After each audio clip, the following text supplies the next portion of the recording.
ਸਤਨਾਮ ਵਾਹਿਗੁਰੂ ਸਾਹਿਬ ਜੀ। ਜਾ ਕੋ ਹਰ ਰੰਗ ਲਾਗੋ ਇਸ ਜੁਗ ਮਹਿ, ਸੋ ਕਹੀਤ ਹੈ ਸੂਰਾ। ਆਤਮ ਜਿਣੈ ਸਗਲ ਵਸਤਾ ਕੈ, ਜਾ ਕਾ ਸਤਿਗੁਰ ਪੂਰਾ। ਠਾਕੁਰ ਗਾਈਐ ਆਤਮ ਰੰਗ,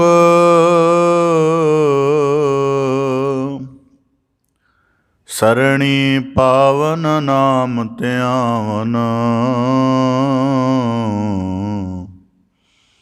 ਸਹਿਜ ਸਮਾਵਨ ਸੰਗ,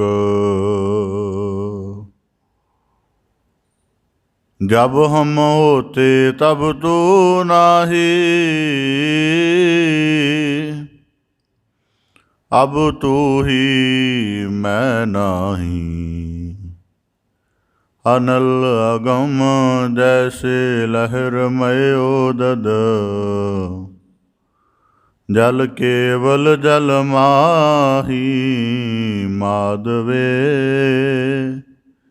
ਕਿਆ ਕਹੀਐ ਭ੍ਰਮ ਐਸਾ, ਜੈਸਾ ਮਾਨੀਐ ਹੋਏ ਨਾ ਤੈਸਾ।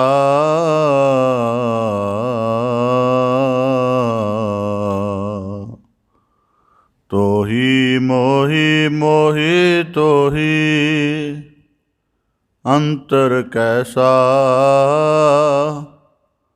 ਕਨਕ ਕਟਕ ਜਲ ਤਰੰਗ ਜੈਸਾ, ਜੋ ਪੈ ਹਮ ਨਾ ਪਾਪ ਕਰੰਤਾ ਅਹੇ ਅਨੰਤਾ। ਪਤਿਤ ਪਾਵਨ ਨਾਮ ਕੈਸੇ ਹੁੰਤਾ, ਤੁਮ ਜੋ ਨਾਇਕ ਆਛੋ ਅੰਤਰਜਾਮੀ। ਪ੍ਰਭ ਤੇ ਜਨ ਜਾਨੀਜੈ, ਜਨ ਤੇ ਸੁਆਮੀ। ਸਰੀਰ ਅਰਾਧੈ ਮੋਹ ਕਉ ਵਿਚਾਰ ਦੇਹੂ। ਰਵਿਦਾਸ ਸਮਦਲ ਸਮਝਾਵੈ ਕੋ, ਬੇਸੁਮਾਰ ਅਥਾਹ ਅਗਨਤ ਅਤੁਲੈ। ਜਿਉ ਬੁਲਾਵੋ ਤਿਉ ਨਾਨਕ ਦਾਸ ਬੋਲੇ। ਸਤਨਾਮ ਵਾਹਿਗੁਰੂ ਸਾਹਿਬ ਜੀ।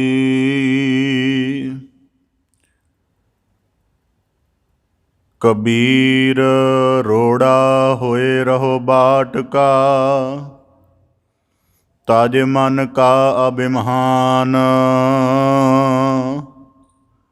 ਐਸਾ ਕੋਈ ਦਾਸ ਹੋਏ, ਤਾਹਿ ਮਿਲੈ ਭਗਵਾਨ। ਕਬੀਰ ਰੋੜਾ ਹੁਆ ਤਾ ਕਿਆ ਪਇਆ, ਪੰਥੀ ਕਉ ਦੁਖ ਦੇ। ਐਸਾ ਤੇਰਾ ਦਾਸ ਹੈ, ਜੋ ਧਰਨੀ ਮਹਿ ਖੇਹ। ਕਬੀਰ ਖੇਹ ਹੁਈ ਤੋ ਕਿਆ ਪਇਆ, ਜੋ ਉਡ ਲਾਗੈ ਅੰਗ। ਹਰ ਜਨ ਐਸਾ ਚਾਹੀਐ, ਜੋ ਪਾਨੀ ਸਰਬੰਗ। ਕਬੀਰ ਪਾਨੀ ਹੁਆ ਤਾ ਕਿਆ ਪਇਆ, ਸੀਰਾ ਤਾਤਾ ਹੋਏ। ਹਰ ਜਨ ਐਸਾ ਚਾਹੀਐ, ਜੈਸਾ ਹਰ ਹੀ ਹੋਏ। ਵਾਹਿਗੁਰੂ ਜੀ ਕਾ ਖਾਲਸਾ, ਵਾਹਿਗੁਰੂ ਜੀ ਕੀ ਫਤਿਹ। ਧੰਨ ਧੰਨ ਸਤਿਗੁਰੂ ਗੁਰੂ ਗਰੀਬ ਨਿਵਾਜ, ਪਤਿਤ ਪਾਵਨ ਭਗਤ ਵਛਲ, ਕਿਰਪਾ ਨਿਧ ਸਤਿਗੁਰੂ ਸ੍ਰੀ ਗੁਰੂ ਗ੍ਰੰਥ ਸਾਹਿਬ ਜੀ ਦੀਨ ਦਇਆਲ ਪਾਤਸ਼ਾਹ, ਜਿਨ੍ਹਾਂ ਦੀ ਅਪਾਰ ਰਹਿਮਤ ਹੈ, ਦਇਆ ਬਖਸ਼ਿਸ਼ ਹੈ, ਜੋ ਆਪ ਸਭ ਗੁਰਸਿੱਖ ਸਤਸੰਗੀ ਜਨ ਸਤਿਗੁਰੂ ਕੀ ਪਾਵਨ ਪਵਿੱਤਰ ਹਜ਼ੂਰੀ ਦੇ ਵਿੱਚ ਜੁੜ ਬੈਠ ਕੇ ਗੁਰੂ ਬਖਸ਼ਿਸ਼ ਨੂੰ ਮਾਣਦਿਆਂ ਹੋਇਆਂ, ਗੁਰੂ ਕੀ ਰਹਿਮਤ ਦੇ ਪਾਤਰ ਬਣਦਿਆਂ ਹੋਇਆਂ ਆਪਣੇ ਮਨੁੱਖਾ ਜੀਵਨ ਨੂੰ ਸਵਾਰਨ ਦਾ, ਸਫਲ ਕਰਨ ਦਾ, ਸਕਾਰਥ ਕਰਨ ਦਾ ਨਿਰਮਲ ਯਤਨ ਕਰ ਰਹੇ ਹੋ ਜੀ। ਬੜੇ ਸੁਭਾਗਸ਼ਾਲੀ ਹੋ। ਸਤਿਗੁਰੂ ਕੀ ਅਪਾਰ ਕਿਰਪਾ ਸਦਕਾ ਆਪ ਜੀ ਭਗਤ ਸਿਰਮੌਰ ਭਗਤ ਕਬੀਰ ਸਾਹਿਬ ਜੀ, ਤਿਨਾਂ ਦੇ ਪਾਵਨ ਉਚਾਰਨ ਸ਼ਲੋਕਾਂ ਦੀ ਆਪ ਜੀ ਲੜੀਵਾਰ ਵਿਆਖਿਆ ਵਿਚਾਰ ਰੂਪ ਦੇ ਵਿੱਚ ਸ਼ਰਵਣ ਕਰ ਰਹੇ ਹੋ ਜੀ। ਪਾਵਨ ਬਾਣੀ ਦੀ ਲੜੀਵਾਰ ਵਿਆਖਿਆ ਦੇ ਨਾਲ, ਵਿਚਾਰ ਦੇ ਨਾਲ ਜੁੜਨ ਦਾ ਯਤਨ ਕਰੀਏ ਜੀ। ਵਿਚਾਰ ਪ੍ਰਾਰੰਭ ਕਰਨ ਤੋਂ ਪਹਿਲਾਂ ਬੜੇ ਅਦਬ ਸਹਿਤ ਉਚਾਰਨ ਕਰੋ ਜੀ। ਸਤਿਨਾਮ ਸ੍ਰੀ ਵਾਹਿਗੁਰੂ ਸਾਹਿਬ ਜੀ। ਕਬੀਰ ਰੋੜਾ ਹੋਏ ਰਹੋ ਬਾਟ ਕਾ, ਤਜ ਮਨ ਕਾ ਬਿਮਾਨ। ਲੜੀਵਾਰ ਸ਼ਲੋਕਾਂ ਦੇ ਅੰਤਰਗਤ ਭਗਤ ਕਬੀਰ ਸਾਹਿਬ ਜੀ ਨੇ ਇਸ ਤੋਂ ਪਹਿਲੇ ਸ਼ਲੋਕਾਂ ਦੇ ਵਿੱਚ ਬਖਸ਼ਿਸ਼ ਕਰਕੇ ਨਵਾਜਿਆ ਸੀ ਕਿ ਜੇ ਮਨੁੱਖ ਰੱਬੀ ਗੁਣਾਂ ਦੀ, ਨਾਮ ਧਨ ਦੀ, ਗਿਆਨ ਦੀ ਕਮਾਈ ਕਰਕੇ ਆਪਣੇ ਜੀਵਨ ਨੂੰ ਬੜੇ ਅਰਥਾਂ ਵਾਲਾ, ਬੜੇ ਗੁਣਾਂ ਨਾਲ ਭਰਪੂਰ ਨਹੀਂ ਬਣਾਉਂਦਾ, ਤਾਂ ਉਸ ਮਨੁੱਖ ਦਾ ਜੀਵਨ ਇੱਕ ਪਸ਼ੂ ਤੋਂ ਵੀ ਨਿਮਨ ਹੈ।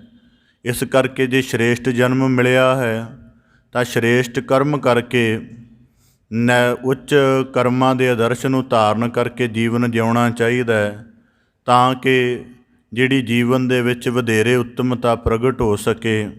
ਇਸ ਇੰਝ ਹੀ ਜੀਵਨ ਦੇ ਵਿੱਚ ਜੋ ਕੁਝ ਵੀ ਸੰਚਣਾ ਹੈ, ਉਸ ਸੰਚਣ ਦੇ ਦੌਰਾਨ ਗਿਆਨ ਦਾ ਇਹ ਭਾਵ ਮਨ ਦੇ ਵਿੱਚ ਜ਼ਰੂਰ ਰੱਖਣਾ ਹੈ ਕਿ ਜੋ ਵੀ ਸੰਚ ਰਹੇ ਹਾਂ ਉਹ ਸਦੀਵ ਨਹੀਂ ਹੈ। ਇਸ ਕਰਕੇ ਐਸਾ ਕੁਝ ਸੰਚੀਏ ਜਿਹੜਾ ਸਦੀਵ ਹੈ, ਜਿਹੜਾ ਨਾ ਚੁਰਾਇਆ ਜਾ ਸਕਦਾ, ਨਾ ਜਲਾਇਆ ਜਾ ਸਕਦਾ ਹੈ।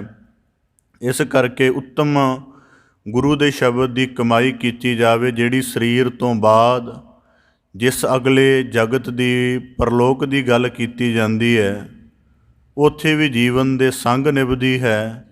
ਅਤੇ ਕੇਵਲ ਧਰਮ ਦੇ ਭੇਖ ਕਰਨ ਦੇ ਨਾਲ ਮਨੁੱਖ ਦਾ ਆਤਮਿਕ ਕਲਿਆਣ ਨਹੀਂ ਹੋ ਜਾਂਦਾ। ਅਸਲ 'ਚ ਧਰਮ ਦਾ ਜਿਹੜਾ ਚੋਲਾ ਹੈ ਉਹਨੂੰ ਮਨ ਦੇ ਉੱਪਰ ਧਾਰਨ ਕਰਨਾ ਚਾਹੀਦਾ ਹੈ।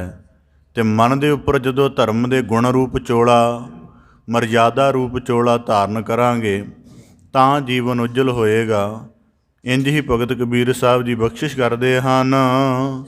ਕਬੀਰ ਰੋੜਾ ਹੋਏ ਰਹੋ ਬਾਟ ਕਾ, ਤਜ ਮਨ ਕਾ ਬਿਮਾਨ। ਜਦ ਅਸੀਂ ਭਗਤ ਕਬੀਰ ਸਾਹਿਬ ਜੀ ਦੇ ਸ਼ਲੋਕਾਂ ਦਾ ਥੋੜ੍ਹਾ ਜਿਹਾ ਵੀ ਇਕਾਗਰ ਹੋ ਕੇ ਪਾਠ ਕਰੀਏ ਤਾਂ ਇੱਕ ਗੱਲ ਸ਼ਲੋਕਾਂ ਦੇ ਪਾਠ ਦੌਰਾਨ, ਵਿਆਖਿਆ ਦੌਰਾਨ ਸਮਝ ਪੈਂਦੀ ਹੈ, ਜਾਂ ਸਾਡੇ ਦ੍ਰਿਸ਼ਟੀ ਗੋਚਰ ਹੁੰਦੀ ਹੈ ਕਿ ਭਗਤ ਕਬੀਰ ਸਾਹਿਬ ਜੀ ਸਮੇਤ ਬਾਬਾ ਫਰੀਦ ਸਾਹਿਬ ਜੀ ਜਾਂ ਜੋ ਗੁਰੂ ਸਾਹਿਬਾਨਾਂ ਨੇ ਵੀ ਜਿਤਨੇ ਸ਼ਲੋਕ ਉਚਾਰੇ ਨੇ, ਇੱਕ ਤੋਂ ਦੋ, ਦੋ ਤੋਂ ਚਾਰ ਅਤੇ ਕਈ ਵਾਰੀ 10-10 ਸ਼ਲੋਕਾਂ ਦਾ ਵਿਸ਼ਾ ਇੱਕ ਹੀ ਹੁੰਦਾ ਹੈ। ਥੋੜ੍ਹੇ ਥੋੜ੍ਹੇ ਉਸ ਵਿਸ਼ੇ ਦੇ ਵਿਕਾਸ ਦੇ ਹਿਸਾਬ ਦੇ ਨਾਲ ਸ਼ਲੋਕਾਂ ਦੇ ਜੁੱਟ ਬਣੇ ਹੋਏ ਹਨ। ਜਿਵੇਂ ਇਹਦਾ ਸਰਲ ਜਿਹਾ ਪ੍ਰਮਾਣ ਆਪਦੇ ਸਨਮੁਖ ਰੱਖਾ। ਕਈ ਵਾਰੀ ਇਹ ਜੁੱਟ ਪ੍ਰਸ਼ਨ ਉੱਤਰ ਰੂਪ 'ਚ ਵੀ ਹੁੰਦਾ ਹੈ। ਕਈ ਵਾਰੀ ਸ਼ਲੋਕਾਂ ਦਾ ਇਹ ਜੁੱਟ ਜਿਹੜਾ ਹੈ ਉਹ ਵਿਸ਼ੇ ਦਾ ਹੌਲੀ ਹੌਲੀ ਜਿਹੜਾ ਕ੍ਰਮਦਰ ਵਿਕਾਸ ਹੁੰਦਾ ਹੈ, ਉਸ ਹਿਸਾਬ ਦੇ ਨਾਲ ਵੀ ਅੰਕਿਤ ਕੀਤਾ ਗਿਆ ਬਾਣੀ। ਜਿਵੇਂ ਪ੍ਰਸ਼ਨ ਉੱਤਰ ਦੇ ਰੂਪ ਵਿੱਚ ਸ਼ਲੋਕਾਂ ਦਾ ਜੁੱਟ ਕਿਵੇਂ ਹੁੰਦਾ ਹੈ, ਆਪ ਦੇ ਸਨਮੁਖ ਰੱਖਦਿਆਂ ਬਾਬਾ ਫਰੀਦ ਸਾਹਿਬ ਜੀ ਦੇ ਸ਼ਲੋਕ ਆਪ ਜੀ ਅਕਸਰ ਸ਼ਰਵਣ ਕਰਦੇ ਹੋ। ਉਹਦੇ ਵਿੱਚ ਜ਼ਿਕਰ ਆਉਂਦਾ ਕਵਣ ਸੋ ਅੱਖਰ ਕਵਣ ਗੁਣ ਕਵਣ ਸੋ ਮਣੀਆਂ ਮੰਤ।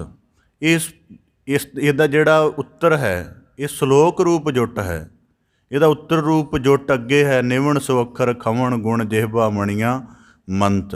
ਇੰਝ ਜਦੋਂ ਅਸੀਂ ਬਾਣੀ ਪੜ੍ਹਦੇ ਹਾਂ ਭਗਤ ਕਬੀਰ ਸਾਹਿਬ ਜੀ ਦੀ, ਜਿਵੇਂ ਆਪ ਜੀ ਨੇ ਪਿੱਛੇ ਸ਼ਰਵਣ ਕੀਤੇ ਹਨ, ਉਹਦੇ ਵਿੱਚ ਵੀ ਜ਼ਿਕਰ ਆਇਆ ਕਬੀਰ ਠਾਕੁਰ ਪੂਜੇ ਮੋਲ ਲੈ ਮਨ ਅਠ ਤੀਰਥ ਜਾਏ, ਕਬੀਰ ਪਾਹਨ ਪਰਮੇਸ਼ਰ ਕੀਆ ਪੂਜੈ ਸਭ ਸੰਸਾਰ। ਅਤੇ ਇਸ ਕਰਕੇ ਕਿਉਂਕਿ ਇੱਕ ਵਿਸ਼ੇ ਦੇ ਨਾਲ ਕਈ ਵਾਰੀ ਵਿਸ਼ੇ ਦੀਆਂ ਬਹੁਤ ਜ਼ਿਆਦਾ ਪਰਤਾਂ ਹੁੰਦੀਆਂ ਨੇ, ਉਹਨਾਂ ਹਰੇਕ ਪਰਤਾਂ ਦਾ ਇੱਕ ਖਾਸ ਵਿਸਥਾਰ ਵਾਲਾ ਗਿਆਨ ਹੁੰਦਾ ਹੈ।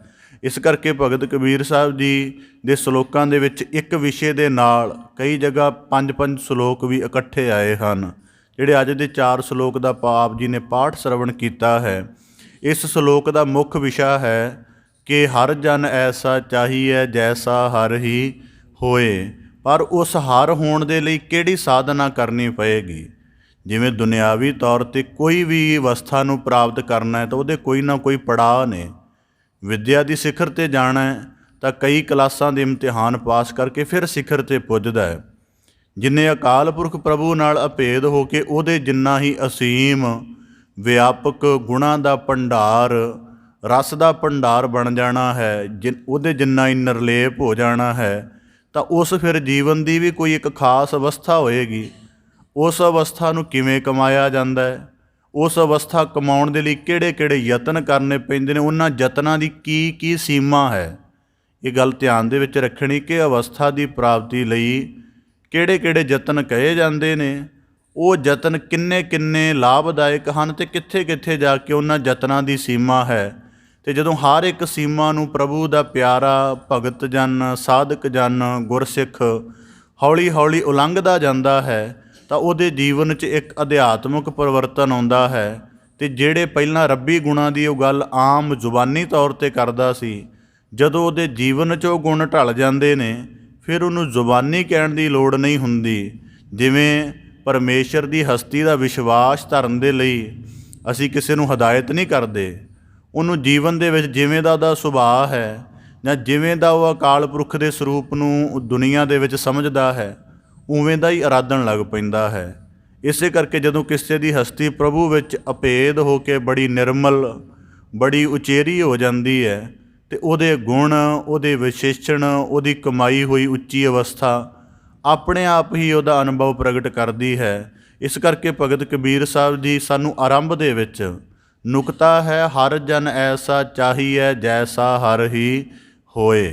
ਇਹਦਾ ਭਾਵ ਇਹ ਹੈ ਕਿ ਸਾਧਕ ਨੂੰ ਇਹ ਗੱਲ ਪਹਿਲਾਂ ਪਤਾ ਹੋਣੀ ਚਾਹੀਦੀ ਹੈ ਕਿ ਜਿਹਦੇ ਨਾਲ ਮੈਂ ਅਭੇਦ ਹੋਣਾ, ਜਿਹਦੇ ਵਰਗਾ ਹੋਣਾ ਹੈ, ਉਹਦੇ ਲਈ ਪਹਿਲਾ ਯਤਨ ਕੀ ਹੈ। ਤਾਂ ਭਗਤ ਕਬੀਰ ਸਾਹਿਬ ਜੀ ਕਹਿੰਦੇ ਜਿਨ੍ਹਾਂ ਨੂੰ ਪਹਿਲਾ ਯਤਨ ਸਮਝ ਆਉਂਦਾ ਹੈ, ਪਹਿਲਾ ਯਤਨ ਸਮਝ ਆਇਆ ਕਿ ਆਪਣੀ ਹਸਤੀ ਨੂੰ ਮਨਫੀ ਕਰੋ। ਪਰਮੇਸ਼ਰ ਦੇ ਮਾਰਗ 'ਤੇ ਚੱਲਣਾ, ਹਉਮੈ ਦੇ ਲਈ ਕੋਈ ਥਾਂ ਨਹੀਂ ਹੈ। ਜਿਤਨੇ ਵੀ ਪ੍ਰਕਾਰ ਦੀ ਹਉਮੈ ਦੇ ਸੂਖਮ ਭਾਵ ਨੇ, ਮਾਨਸਿਕ ਭਾਵ ਨੇ, ਵਿਵਹਾਰਕ ਭਾਵ ਨੇ, ਉਹਨਾਂ ਸਾਰਿਆਂ ਨੂੰ ਖਤਮ ਕਰੋ। ਖਤਮ ਕਰਨ ਦਾ ਹੁਣ ਇਹਦਾ ਥੋੜ੍ਹਾ ਜਿਹਾ ਵਿਸਥਾਰ ਆਪਦੇ ਸਨਮੁਖ ਰੱਖਦੇ ਹਾਂ।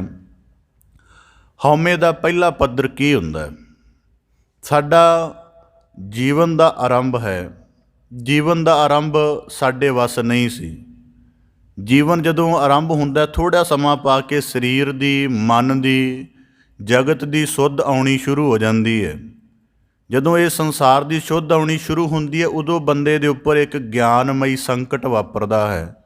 ਸੰਕਟ ਕੀ ਹੈ ਕਿ ਉਹਦੇ ਕੋਲ ਉਸ ਵਕਤ ਪਛਾਣ ਕਰਨੀ ਔਖੀ ਹੋ ਜਾਂਦੀ ਹੈ ਕਿ ਮੇਰੀ ਆਪਣੀ ਕੋਈ ਵਿਸ਼ੇਸ਼ ਹਸਤੀ ਹੈ ਜਾਂ ਮੈਂ ਕਿਸੇ ਵਿਸ਼ੇਸ਼ ਹਸਤੀ ਦੁਆਰਾ ਸਿਰਜਿਆ ਗਿਆ ਉਹਦਾ ਇੱਕ ਛੋਟਾ ਜਿਹਾ ਕਿਣਕਾ ਮਾਤਰ ਹਾਂ। ਇਸ ਗੱਲ ਦਾ ਭਰਮ ਪੈ ਜਾਂਦਾ ਕਿਉਂਕਿ ਸਰੀਰ ਦਾ ਤਾਣ ਹੁੰਦਾ ਮਨੁੱਖ ਦੇ ਕੋਲ, ਬੁੱਧੀ ਦਾ ਤਾਣ ਹੁੰਦਾ ਹੈ, ਕੋਲ ਐਸੇ ਵਸੀਲੇ ਹੁੰਦੇ ਨੇ ਅਤੇ ਫਿਰ ਕੋਈ ਉੱਪਰ ਕੰਟਰੋਲਰ ਵੀ ਬਹੁਤਾ ਵੱਡਾ ਨਜ਼ਰ ਨਹੀਂ ਆਉਂਦਾ ਮਾਤਾ ਪਿਤਾ ਤੋਂ ਬਿਨਾਂ। ਫਿਰ ਆਪਣੇ ਜੀਵਨ ਦੀ ਇਸ ਹੋਂਦ ਨੂੰ ਜਦੋਂ ਬੰਦਾ ਵਾਚਦਾ ਹੈ ਤਾਂ ਉਹ ਸਮਝਦਾ ਕਿ ਮੈਂ ਆਪਣੇ ਆਪ ਦੇ ਵਿੱਚ ਸਿਰਮੌਰ ਹਾਂ, ਮੈਂ ਆਪਣਾ ਮਾਲਕ ਆਪ ਹਾਂ, ਮੇਰੇ ਜੀਵਨ ਦੇ ਜਿਤਨੇ ਵੀ ਸਾਰੇ ਪੱਖ ਚੱਲਣੇ ਨੇ ਉਹ ਸਾਰੇ ਮੇਰੇ ਦੁਆਰਾ ਹੀ ਹੋਣੇ ਨੇ। ਜਦੋਂ ਇਸ ਤਰ੍ਹਾਂ ਦੇ ਉਹਦੇ ਮਨ ਅੰਦਰ ਭਾਵ ਪੈਦਾ ਹੋਣੇ ਸ਼ੁਰੂ ਹੋ ਜਾਂਦੇ ਨੇ, ਇਸ ਤਰ੍ਹਾਂ ਦੀ ਮਾਨਸਿਕਤਾ ਬਣ ਜਾਂਦੀ ਹੈ, ਇਸ ਤਰ੍ਹਾਂ ਦਾ ਵਿਵਹਾਰ ਕਰਨਾ ਸ਼ੁਰੂ ਕਰ ਦਿੰਦਾ ਹੈ ਅਤੇ ਸਮਝ ਲੈਣਾ ਕਿ ਹਉਂ ਦੇ ਰੋਗ ਸਹਿ 'ਤੇ ਹੋ ਗਿਆ ਹੈ। ਹੁਣ ਇਹਦੇ ਵਿੱਚ ਗਿਆਨਮਈ ਸੰਕਟ ਕੀ ਹੋਇਆ ਕਿ ਪ੍ਰਭੂ ਦੀ ਸਿਰਜਣਾ ਹੈ, ਉਹਨੇ ਆਪਣੀ ਸਿਰਜਣਾ ਦੇ ਅਧੀਨ ਇਹਨੂੰ ਰੱਖਿਆ ਹੋਇਆ ਹੈ। ਕੇਵਲ ਕਰਮ ਸੁਤੰਤਰਤਾ ਦਿੱਤੀ ਹੈ ਕਿ ਕਿਵੇਂ ਦੇ ਵੀ ਕਰਮ ਕਰ ਸਕਦਾ ਹੈ, ਪਰ ਇਸ ਕਰਮ ਸੁਤੰਤਰਤਾ ਨੂੰ ਵੀ ਧਰਮ ਦੇ ਨੇਮ ਤੋਂ ਪਰਾਂ ਰੱਖ ਲਿਆ। ਵਿਚਾਰਿਆ ਨਹੀਂ ਕਿ ਉਹ ਕਰਮ ਕਰਾਂ ਜਿਹੜੇ ਜੀਵਨ ਵਿੱਚ ਹਉਂ ਤੋਂ ਰਹਿਤ ਕਰਨ। ਐਸਾ ਭਰਮ ਪਿਆ ਕਿ ਅਗਿਆਨ ਦੇ ਵਿੱਚ ਆਪਣੇ ਆਪ ਨੂੰ ਭੁੱਲ ਹੀ ਗਿਆ ਕਿ ਮੈਂ ਕਿਸੇ ਵੱਡੇ ਹਸਤੀ ਦੁਆਰਾ ਸਿਰਜਿਆ ਗਿਆ ਹਾਂ ਅਤੇ ਮੇਰੀ ਹਉਂ ਜਿਹੜੀ ਹੈ ਕਿਸੇ ਅਰਥ ਨਹੀਂ ਹੈ। ਤਾਂ ਇਸ ਕਰਕੇ ਉਹਦੇ ਜੀਵਨ 'ਚ ਗਿਆਨਮਈ ਸੰਕਟ ਵਾਪਰਦਾ। ਤਾਂ ਕਰਕੇ ਬੰਦਾ ਜੀਵਨ ਦੇ ਵਿੱਚ ਮੈਂ ਮੇਰੀ ਦਾ ਸ਼ਿਕਾਰ ਹੋਣਾ ਸ਼ੁਰੂ ਹੋ ਜਾਂਦਾ ਹੈ। ਹਉਮੈ ਜਦੋਂ ਵਿਹਾਰ ਦੇ ਵਿੱਚ ਆਉਂਦੀ ਹੈ ਉਦੋਂ ਬਹੁਤ ਜ਼ਿਆਦਾ ਬੰਦਾ ਮੈਂ ਮੇਰੀ ਵਰਤਦਾ ਹੈ। ਜਦੋਂ ਹਉਮੈ ਸੂਖਮ ਰੂਪ ਵਿੱਚ ਹੁੰਦੀ ਹੈ ਉਹ ਦੂਜਿਆਂ ਨੂੰ ਨਹੀਂ ਪਕੜ ਵਿੱਚ ਆਉਂਦੀ, ਪਰ ਉਹ ਆਪ ਕਿਸੇ ਭਾਵ ਦੇ ਨਾਲ ਉਹਦੀ ਖੁਰਾਕ ਲੈ ਰਿਹਾ ਹੁੰਦਾ ਹੈ। ਜਦੋਂ ਹਉਮੈ ਅਤੀ ਸੂਖਮ ਹੋ ਜਾਂਦੀ ਹੈ ਉਦੋਂ ਜਿਹੜੇ ਉਹਦੀ ਹਉਮੈ ਨੂੰ ਖੋਜਦੇ ਨੇ ਉਹਨਾਂ ਨੂੰ ਵੀ ਨਹੀਂ ਪਤਾ ਲੱਗਦੀ। ਜਿਹੜਾ ਖੁਦ ਹਉਂ ਦੇ ਸਹਿਤ ਹੁੰਦਾ ਉਹਨੂੰ ਵੀ ਨਹੀਂ ਪਤਾ ਲੱਗਦੀ। ਉਹ ਕੇਵਲ ਉਹਦੇ ਕਿਸੇ ਖਾਸ ਨੁਕਤਿਆਂ ਤੋਂ ਨੋਟ ਕੀਤੀ ਜਾਂਦੀ। ਜਿਵੇਂ ਵਿਦਵਾਨ ਕਹਿੰਦੇ ਨੇ ਕਿ ਪਿਆਜ਼ ਦੀ ਅੰਦਰਲੇ ਪਾਸੇ ਜਿਹੜੀ ਛਿੱਲੜ ਹੁੰਦੀ ਹੈ ਉਹ ਬੜੀ ਟਰਾਂਸਪੇਰੈਂਟ ਹੁੰਦੀ ਹੈ, ਨਾਲ ਹੀ ਜੁੜੀ ਹੁੰਦੀ, ਪਤਾ ਨਹੀਂ ਲੱਗਦਾ। ਖਰੋਚਣ 'ਤੇ ਪਤਾ ਲੱਗਦਾ ਕਿ ਇਹ ਜਿਹੜੀ ਹੈ, ਕਹਿੰਦੇ ਅਤੀ ਜਿਹੜੀ ਸੂਖਮ ਹਉਮੈ ਇਸ ਤਰ੍ਹਾਂ ਦੀ ਹੋ ਜਾਂਦੀ ਹੈ। ਹੁਣ ਸਮੱਸਿਆ ਕੀ ਹੈ ਕਿ ਪ੍ਰਭੂ ਮਾਰਗ 'ਤੇ ਚੱਲਣਾ ਹੈ, ਪਰਮੇਸ਼ਰ ਵਿੱਚ ਅਭੇਦ ਹੋਣਾ ਹੈ, ਉਹਦੇ ਗੁਣਾਂ ਦੀ ਕਮਾਈ ਕਰਕੇ, ਬੰਦਗੀ ਦਾ ਧਨ ਕਮਾ ਕੇ, ਸੱਚ ਦਾ ਆਚਰਣ ਧਾਰਨ ਕਰਕੇ। ਪਰ ਸਮੱਸਿਆ ਕੀ ਹੈ? ਸਮੱਸਿਆ ਪ੍ਰਮੁੱਖ ਤੌਰ 'ਤੇ ਹਉਮੈ। ਬੰਦਗੀ ਦਾ ਯਤਨ ਕਰਦਾ ਹੈ ਉਹ ਵੀ ਹਉਮੈ ਦੇ ਸਹਿਤ ਹੋ ਜਾਂਦਾ ਹੈ। ਤਾਂ ਭਗਤ ਕਬੀਰ ਸਾਹਿਬ ਜੀ ਬਖਸ਼ਿਸ਼ ਕਰਦੇ ਹਨ, ਫਿਰ ਯਤਨ ਧਾਰਨ ਕਰਨਾ ਅਤੇ ਉਹਦੇ ਲਈ ਹਉਮੈ ਦਾ ਨਿਵਾਰਨ ਦਾ ਸੌਖਾ ਢੰਗ ਕੀ ਹੈ? ਜਿਵੇਂ ਹਰੇਕ ਕੋਈ ਦੁਨੀਆਵੀ ਰੋਗ ਨੇ ਜਿਹੜੇ ਸਰੀਰਕ, ਉਹਨਾਂ ਦੇ ਕਈ ਤਰ੍ਹਾਂ ਦੇ ਇਲਾਜ ਸੰਭਵ ਨੇ। ਜਿਵੇਂ ਕਈ ਰੋਗਾਂ ਨੂੰ ਜ਼ਹਿਰ ਦੇ ਨਾਲ ਕੱਟਿਆ ਜਾਂਦਾ ਹੈ, ਪਰ ਕਈ ਰੋਗ ਐਸੇ ਹਨ ਬਿਨਾਂ ਦਵਾ ਤੋਂ ਵੀ ਕੱਟੇ ਜਾਂਦੇ ਹਨ।